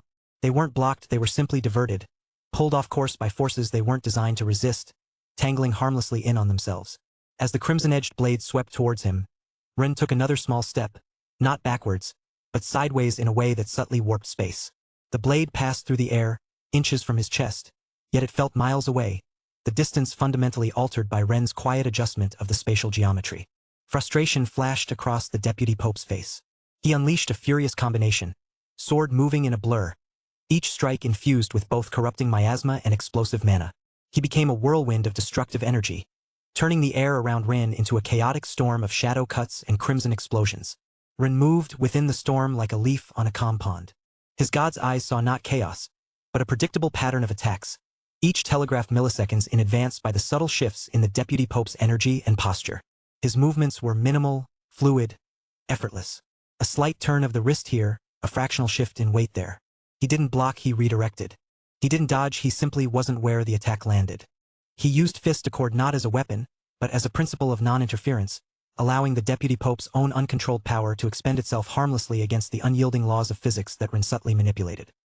He relies on overwhelming force, Ren observed dispassionately. His technique is sharp but brittle. The fusion of mana and miasma grants him immense power, but creates internal dissonances he constantly struggles to control. He fights not just me, but himself. The Deputy Pope roared, sensing his attacks were having no effect. He channeled more power, the miasma around him thickening, darkening, coalescing into monstrous, shifting shapes that lunged at Ren alongside his blade. The mana flared brighter, hotter, threatening to incinerate the very air. Ren decided the observation phase was over. As a shadowy claw formed of pure miasma lunged for his face, Ren didn't evade. His fist moved, seemingly slowly, yet arriving with impossible speed, tapping the center of the claw. There was no impact, only a quiet thump. Reality itself, at the point of contact, seemed to momentarily forget the rules governing miasmic constructs. The claw dissolved instantly, not violently, but simply ceasing to be. Simultaneously, as the Deputy Pope's blade swept in again, Ren stepped inside the arc, his movement defying conventional physics. His other hand chopped down, not on the blade, but on the Deputy Pope's wrist. Again, the contact was light, almost dismissive, but a pulse of focused gravitational force, infinitesimally small but infinitely dense, traveled through the point of contact. The Deputy Pope cried out as the bones in his wrist and forearm instantly turned to powder, his grip failing, the shadow blade clattering uselessly onto the ravaged plaza floor. Pain and disbelief warred on the Deputy Pope's face. He stumbled back, clutching his ruined arm, his aura flickering wildly as he struggled to comprehend the effortless negation of his calamity-level power. How? He stammered, fear finally cracking his fanatical resolve. What are you? Ren didn't answer. He took a calm step forward, closing the distance. He had seen enough. The Deputy Pope was powerful, yes, a genuine calamity-level threat fueled by forbidden fusion. But he was flawed, unstable, relying on borrowed power he didn't truly understand. Measured against the quiet, fundamental truth of fist accord, he was simply insufficient. Ren raised his hand, palm open, preparing to deliver the final, corrective touch. Not a blow fueled by anger or force, but a simple application of principle, an adjustment that would unravel the chaotic knot of mana and miasma holding the Deputy Pope together, returning him to equilibrium, to silence. His god's eyes saw the inevitable path, the subtle frequencies required, the precise point of application. His fist began its descent, moving not fast, but with the undeniable certainty of a concluding thought. The air itself seemed to still, acknowledging the finality of the moment. Then, something impossible happened. A single, impossibly thin thread, the color of dried blood, materialized from nowhere. It snaked through the air with unnatural speed and wrapped itself around Ren's descending wrist. It wasn't energy. It wasn't physical matter in any conventional sense. Felt like solidified intent, ancient, cold, impossibly strong. Ren's fist, carrying the conceptual weight capable of unmaking a calamity, stopped dead, inches from the Deputy Pope's chest, held fast by that single, inexplicable crimson thread. Chapter 1038. The Arrival. The crimson thread pulsed, once, against Renkagu's wrist. It was impossibly thin, yet it held his fist immobile, effortlessly negating the conceptual weight of fist accord that moments before had unmade radiant commanders and vampire ancestors. His strike, poised to unravel the Deputy Pope, simply stopped, suspended inches from its target by this single, inexplicable tether. Ren's god's eyes focused instantly, attempting to dissect the nature of the thread. It wasn't energy in any form he recognized, not mana, not miasma, not even the complex energies wielded by divine beasts. It wasn't purely physical matter, though it possessed a tensile strength that defied any known material science. Felt like solidified will, a narrative imposed upon reality, a single, absolute statement. You stop here. The concept was chillingly simple, yet terrifyingly potent. The air grew heavy, thick with a cloying perfume that hadn't been present moments before, roses and something metallic, like spilled blood. A pressure descended upon the ravaged plaza, immense and suffocating, far exceeding the chaotic miasma the Deputy Pope had radiated. It was the weight of a true divine presence, settling over the Kagu heartland like a shroud. The remaining fires flickered and dimmed under its influence. The very stones seemed to groan. The Deputy Pope, still reeling from the negation of his power and the shattering of his arm, looked up, his fear momentarily replaced by ecstatic, fanatical worship. Alisara, he breathed, bowing his head despite his injuries. Ren didn't need the confirmation. He felt her. not necessarily her physical body, but her attention, her power, focused now entirely on him through that single crimson thread. It was like feeling the gaze of a star, distant yet possessing incomprehensible gravity. This power, Ren thought, his own profound calm beginning to fray at the edges. It's not just stronger. It's different. Operating on a level where my accord has no purchase. Like trying to punch water. He focused his intent, channeling the principles of fist accord not as an attack but as a release. He subtly manipulated space-time around his wrist, attempting to create a microfold, a momentary disconnection from the thread's anchor point. The thread remained utterly unaffected. He tried altering the local gravitational constant, attempting to make his own fist possess infinite inertia. The thread held, reality itself seemingly prioritizing Alisara's command over fundamental physics. He even tried dilating time around the thread itself, attempting to stretch its moment of existence into infinity, rendering it brittle. Simply persisted, timeless, absolute. His techniques, capable of unmaking calamity-level threats, were utterly useless against this singular expression of divine will. It wasn't a contest of strength, it was a conflict of conceptual authority, and hers vastly outweighed his own. A voice echoed, not in the air, but directly within Ren's mind. It was musical, seductive, laced with amusement and a chilling undercurrent. Clever boy, you reached higher than I anticipated. Peak radiant, touching the hem of godhood? Adorable. The pressure intensified. Ren felt his bones creak, his own internal energy struggling against the sheer weight of her attention. It was like being pinned beneath an entire ocean. He could breathe, but only just. Did you truly think you could stand against me? Against control itself? Everything yields to me, little Kagu. Even your precious stillness. Then the attack came. Not a blast of energy, not a physical strike, but an eruption of intent. From the point where the first thread held him, dozens, then hundreds more burst into existence. They weren't summoned, they simply were, extruding from the initial anchor point like fractal impossibilities. They snaked around his arms, his legs, his torso, binding him instantly, completely. Each thread carried that same absolute conceptual weight. Restrained, pouring every ounce of his peak radiant power, every subtle manipulation of space, time, and gravity he commanded, into resisting. It was futile. The threads constricted, not crushing his body, but negating his power, silencing his accord, binding his very connection to the fundamental forces he wielded. He felt like a finely tuned instrument suddenly wrapped in lead, his music silenced. How? The thought echoed in his rapidly constricting world. How can a single being possess such overwhelming, absolute authority over reality itself? This gap, it's not a gap, it's an abyss. The difference between peak radiant and true divine wasn't incremental, it was fundamental. He had climbed a mountain only to find himself at the base of an infinite cliff face. A flicker of true despair, cold and unfamiliar, touched his core. The oppressive weight of Alisara's presence wasn't confined to the plaza. Across the Kagu heartland, the tide of battle, which had begun to turn with Ren's intervention, abruptly froze. Kagu security forces, moments before pushing back cultist remnants, suddenly felt a crushing hopelessness descend upon them. Their advanced weaponry flickered, energy levels dropping inexplicably.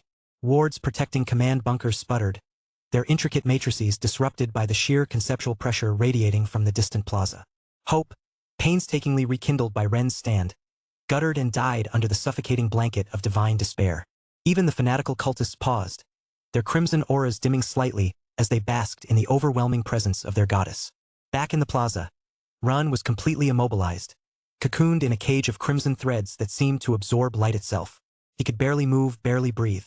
The deputy pope watched, his face alight with vindictive triumph. Alisara's voice echoed in Ren's mind again, softer now, almost crooning. There now, see how easy it is? No more struggle, no more pointless resistance. Soon you will understand. The threads tightened further. Ren felt his consciousness dimming, his connection to his own power fraying under the absolute negation. One particularly thick thread snaked towards his neck, its intent clear, absolute. Capture wasn't the immediate goal.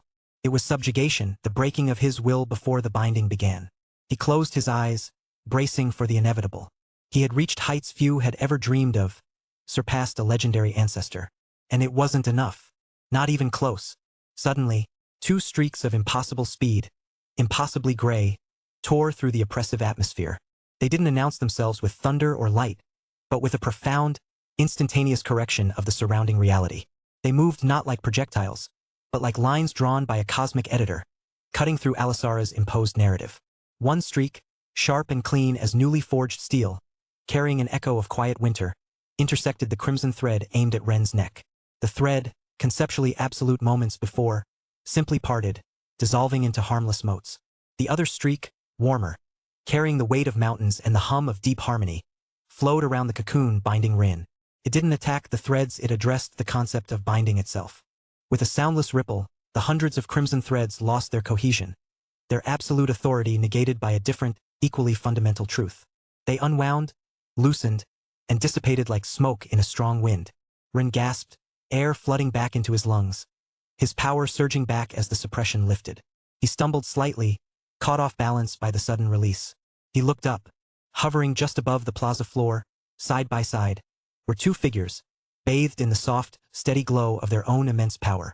One radiated a clean, sharp cold, twin crowns of white and shadow flickering around his head like captured stars. The other pulsed with a deeper, quieter resonance, an aura of profound stillness and undeniable presence that seemed to make the very ground beneath him more solid, more real. Lucifer Windward and Arthur Nightingale had arrived. Chapter 1039. Disappointment. Reality snapped back with nauseating force. The absolute, suffocating negation imposed by the crimson threads vanished as if erased, severed by two clean lines of gray correction that sliced through Alisara's imposed narrative. Rinkagu gasped, stumbling forward as fisticord flooded back into his limbs, the sudden restoration of his own profound connection to spacetime almost painful after the utter void of her suppression. He looked up, steadying himself against a wave of disorientation, his god's eyes immediately locking onto the two figures who had materialized just inches above the ravaged Kagu Plaza. Lucifer Windward blazed, a defiant point of light and shadow against the oppressive divine presence that still weighed down the air like a physical shroud. His twin crowns pulsed with furious energy, actively pushing back, carving out a small bubble of tangible reality through sheer, indomitable will. Beside him stood Arthur Nightingale. He was quieter, yet his presence felt infinitely denser, more fundamental. His peak radiant power was not a visible flare, it was a profound stillness, a localized assertion of objective truth that subtly counteracted the cloying perfume and unnatural gravity dominating the area. Gray power emanated from him, not as an attack or shield, but as an undeniable, unshakable fact, forcing reality in his immediate vicinity to adhere to its proper, unbent rules. Lucifer shot Rin a tight, strained grin, sweat beading visibly on his brow despite the unnatural chill permeating the plaza. "Heard you ordered takeout? Deliveries here." Arthur ignored the attempt at levity. His gaze, sharp and impossibly analytical, swept across the plaza, Ren's weakened state, the inert form of the deputy pope, the lingering, corrosive traces of Alisara's conceptual threads. His focus then shifted, not upward, but conceptually outward, towards the unseen, distant source of the overwhelming divine presence. "Alisara," he stated, his voice calm, level, yet resonating with an authority that subtly challenged her dominance over the space, carving out a small pocket of normalcy. "This ends now." A voice echoed directly within their minds, bypassing the need for physical sound. It was achingly musical, laced with a familiar, chilling amusement, but the dominant note was one of profound, almost weary disappointment. It ignored Lucifer and Rin completely, focusing its entire, crushing weight solely, intensely on Arthur. "Arthur, how predictable. You arrive precisely when the initial demonstration concludes." There was a distinct pause, a sense of her vast, divine attention sweeping over him, assessing, measuring his state, his power. "And after 2 full years, is this truly all? Peak radiant? Still?" The mental voice seemed to sigh, a sound like silk tearing slowly across galaxies, conveying utter boredom mixed with a faint, almost pitying surprise. How profoundly adequate. The dismissal was absolute, colder than any overt threat. There was no rage, no fear of his arrival, only the crushing weight of unmet expectations. Her obsession was not merely about possession, it sought a perceived equal. Arthur, in his current peak radiant state, apparently failed to meet that impossible standard, failing to reach divinity himself. The divine pressure, previously a passive weight dominating the area, now focused into an active, targeted force, slamming down like the gravity of a collapsing star, aimed entirely at Arthur and Lucifer. It was not raw energy, it was conceptual denial, the universe itself seemingly agreeing with her assertion of superiority, prioritizing her will. Ren, outside the direct beam of her focus but still caught in the overwhelming periphery, felt his knees threaten to buckle, the ambient pressure alone making it difficult to even draw breath. Lucifer grit his teeth, celestial light and abyssal shadow erupting from him in equal, furious measure, forging a desperate, shimmering shield against the crushing weight. Ren could see the nearly invisible barrier warping under the strain, microfractures forming and sealing almost instantly as Lucifer poured his own peak radiant essence into maintaining their small bubble of defiance. He was holding, but the effort was monumental, sweat carving clean tracks through the grime on his face. Arthur met the pressure differently. He did not project a visible shield. His gray power deepened, expanded slightly, becoming a zone of quiet, absolute negation. He was not fighting her pressure head-on, he was asserting a different, more fundamental truth within his immediate space. Here, your weight does not apply. Ran, observing with his god's eyes, perceived the immense, complex calculations happening beneath Arthur's calm exterior as he analyzed the structure of Alisara's control, mapping the flow of her conceptual influence. Alisara's mental voice dripped with condescension, still focused entirely on Arthur. Still relying on that quaint little bubble? That passive negation? Still hiding behind denial instead of reaching for true command, true control? I reshaped my very being, Arthur. I consumed the essence of lust, learned to weave fantasy into the very fabric of existence, touched the face of true godhood. And you merely polished the tools you were given. I offered you a challenge, a reason to ignite, to truly become divine. Instead, you simply practiced. I expected a rival worthy of eternity. I find only potential squandered. Her disappointment felt like a physical blow, striking not just at his power, but at his very resolve. Is she right? Arthur thought, the single quote a cold flicker of doubt quickly buried under layers of focused analysis. Is peak radiant truly the ceiling against this kind of conceptual authority? Then, she demonstrated the gulf between them with contemptuous ease. Reality flickered, not just in their minds, but the physical space around Arthur seemed to stutter, momentarily overwritten. The ruined plaza overlaid with a scene of grotesque opulence. Arthur himself, clad in archaic finery, kneeling unwillingly before a shadowy throne, chains not of metal but of woven desire binding his limbs. It was her fantasy control, born of Lysandra's stolen power, a fleeting projection of her ultimate desire imposed onto his immediate reality. The overlay lasted only a fraction of a second before shattering against the unwavering assertion of Arthur's gray negation. He hadn't even seemed to react outwardly, his power simply rejecting the imposed narrative without conscious effort, but the effortlessness of it was terrifying. She hadn't launched a focused mental assault, she had merely imagined him subjugated, and reality had briefly complied. Enough! Lucifer roared, channeling his fury and his own peak radiant power into a single, focused beam, pure white celestial light wrapped in tendrils of annihilating abyssal shadow, launched like a spear not at Alisara's unseen location, but at the conceptual anchor point through which her power flowed into the plaza. It was a sophisticated attack, aimed at disrupting the connection itself, a desperate attempt to sever her control at the source. The beam screamed across the sky, powerful enough to erase a small city. It never reached its implied target. Halfway there, it simply stopped, frozen solid in the air as if embedded in invisible amber. Then, with an almost bored, contemptuous twist of Alisara's distant will, the beam reversed direction, folding back on itself, gathering impossible speed as it hurtled back towards Lucifer. Lucifer cursed, throwing up another, denser shield of interwoven light and shadow just in time. The impact was cataclysmic, a contained detonation of conflicting peak radiant energies. He was thrown backward violently, skidding across the broken ferroconcrete for dozens of meters, his shield shattering into a billion fading motes. He landed hard but immediately forced himself back to his feet, blood trickling from the corner of his mouth, his aura flickering erratically but holding defiance burning in his eyes. Simultaneously, Alisara refocused entirely on Arthur, her patience clearly, finally exhausted by his persistent defiance and, perhaps more infuriatingly, his perceived lack of ambition. Her complete control descended not as a subtle pressure or fleeting illusion, but as an absolute environmental lockdown. The gray negation field Arthur maintained warped violently, struggling to hold its shape against the overwhelming assertion. The very space around him thickened, solidified, resisting his every potential movement like hardening diamond. Gravity did not just increase, it became directional, attempting to slam him into the ground from all sides simultaneously. His own lucent harmony, the power that usually made the world subtly agree with his intent, found itself utterly drowned out by a will that simply declared its own truth paramount, absolute and final. It's too much, Arthur thought, the single quote stark and unavoidable, even as he subtly adjusted his stance, grounding himself through his connection to the planet, minimizing the surface area exposed to her multidirectional pressure. He felt like he was trying to stand steady in the heart of a collapsing star. Peak radiant. It's a different language. She is not just controlling energy or matter. She is controlling the syntax of reality. Alisara's voice came again, softer now, almost intimate, laced with a predatory tenderness, directed only at Arthur. Don't you see, my love? This struggle is so unnecessary, so beneath you. Yield. Accept. It will be so much easier, so much more complete. Let me show you what true power feels like. Let me remake you in an image worthy of standing beside me.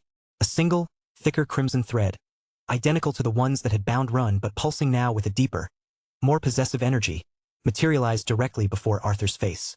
It hovered patiently, invitingly. It was not aimed at binding him physically this time, it felt aimed at his core, his will, his very soul. It was not a leash, it was an offer of absolute subjugation, disguised as union. The final, terrible temptation. Arthur stared at it, the sheer, crushing weight of her divine will pressing in from all sides, threatening to extinguish the small, stubborn flame of his defiance, forcing a choice he wasn't yet strong enough to make. The plaza held its breath, waiting for his answer. Chapter 1040, Withdrawal. The crimson thread pulsed before Arthur, a silent ultimatum woven from divine will and possessive desire. Around him, reality itself seemed warped, held hostage by Alisara's complete control. Gravity pulled from impossible angles, space resisted movement, and the very air felt thick with her suffocating presence. Lucifer, though back on his feet, was clearly strained, his power focused entirely on maintaining his own precarious foothold against the overwhelming pressure. Rinkagu stood tense, his god's eyes wide as he witnessed the sheer conceptual dominance Arthur faced. Knowing his own peak radiant power offered no solution here. This was a battle being fought on a plane beyond raw strength. Arthur met the hovering thread's silent demand. He felt the insidious pull of it, the seductive promise of an end to struggle, the allure of power shared, even if unequally. He saw, reflected in its non-surface, the culmination of Alisara's desire him, broken, remade, kneeling at her side. The image was grotesque, a violation of everything he stood for, everything he fought to protect. He raised his hand, slowly, deliberately, not to grasp the thread, but to meet it. He focused his own power, not into an attack, not into a shield, but into a single, quiet assertion. He channeled his lucent harmony, the principle of objective truth, and touched the tip of the crimson thread with one finger. There was no explosion, no grand clash of energies. Instead, the thread recoiled slightly, as if touched by something fundamentally antithetical to its nature. Harmony, the quiet assertion of what is, grated against the fantasy woven into Alisara's control, the assertion of what she wished to be. For a fraction of a second, the absolute nature of her control wavered, a tiny ripple spreading outwards from the point of contact. It wasn't enough to break free. It wasn't enough to win. But it was enough to answer. It was a quiet, undeniable no. Alisara's mental voice resonated with a fresh wave of irritation, the condescending amusement replaced by genuine annoyance. Still resisting? Still clinging to your pathetic little truths? You think that insignificant spark can defy me? She didn't attack again with threads or environmental pressure. She attacked his mind, his will, directly. The fantasy aspect of her power surged, no longer a fleeting overlay, but a targeted deluge. The ruined plaza dissolved, replaced instantaneously by visions tailored to break him. He saw Stella, older, her face streaked with tears, pleading with him to surrender for her sake. He saw his fiancés, one by one, falling in battle against impossible odds, their last breaths blaming his stubbornness. He saw Mount Hua consumed by shadow, Magnus' grave desecrated. He saw the original Arthur standing before him, shaking his head in disappointment. Each vision was crafted with exquisite cruelty, woven from his deepest fears, his most profound responsibilities. They felt utterly real, imbued with the conceptual weight of her divine will. Doubt gnawed at him, sharp and cold. Was he being selfish? Was his defiance costing the lives of those he loved? No. A different part of him answered, a quiet anchor amidst the storm. It was the echo of soul resonance, the deep, fundamental connection he shared with his family, a truth that resonated beneath the layers of her lies. He felt their presence, not physically, but spiritually. Rachel's fierce intellect, Seraphina's unyielding core, Cecilia's unwavering command, Rose's gentle strength, Reka's absolute loyalty, Luna's cosmic calm. They were real. They were fighting their own battles. They trusted him. He focused on that truth amplified by harmony. He didn't fight the illusions, he simply acknowledged them as falsehoods. The gray power within him responded, not by attacking, but by passively unwriting the fantasy where it touched his consciousness. The visions flickered, distorted, lost their emotional weight as their conceptual foundations were negated by his assertion of objective reality. He stood steady amidst the psychic storm, his eyes clear, meeting the unseen gaze of the goddess who sought to break him. He offered no defiance, no counterattack, only the quiet, unyielding refusal to accept her narrative. And then, abruptly, it stopped. The mental assault ceased. The crushing environmental pressure vanished. The thick, cloying perfume dissipated. The air in the Kagu Plaza felt suddenly, shockingly thin and cold, the silence deafening after the overwhelming presence. Alisara's mental voice echoed one last time, no longer angry, no longer seductive, just empty, flat, utterly devoid of interest. Still just this? 2 years, and you haven't even learned how to truly desire, let alone command. You are a profound waste of potential, Arthur Nightingale. Perhaps the demon lords will prove more entertaining. And then she was gone. Not defeated, not repelled. She had simply withdrawn her attention, dismissed them entirely, like a bored child discarding a toy that failed to amuse. The sheer, insulting anticlimax of it was almost worse than the battle itself.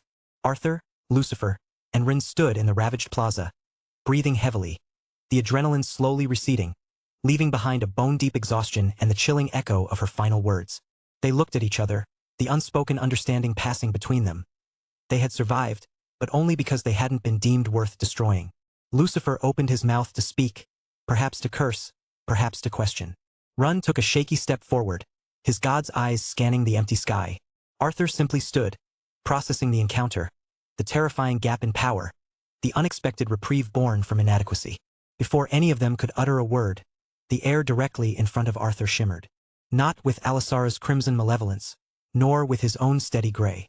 This was a faint, neutral golden light, startlingly similar to Luna's own, yet somehow different, older. Slowly, silently, an object materialized from the light, settling gently into existence without disturbing a single mote of dust. It was a letter, crafted from parchment that felt impossibly ancient yet showed no signs of decay or wear. It was sealed with a complex wax crest none of them recognized, a stylized, leafless tree, its roots intertwined with a single, unblinking, lidless eye. Elegant, archaic script adorned the front, penned in ink that seemed to absorb the ambient light, making the letters stand out with stark, absolute clarity. It was addressed, unmistakably, impossibly, directly to him. Arthur Nightingale. Hello everyone, this is Shadow. Due to copyright restrictions on YouTube, I can't publish many of the audiobooks you love. That's why I've created a special paid service where you can enjoy over 300 high-quality audiobooks from platforms like Webnovel, Pocket FM, Audible, Wuxia, and more. Each novel comes as a one-time purchase, no subscriptions, no hidden fees. After payment, you'll receive full access via Telegram, along with all future updates for that novel. You'll find a wide selection of your favorite genres and titles, always in premium audio quality. Check the full list of available novels in the description. DM me now to get your favorite stories in audiobook form and start listening today.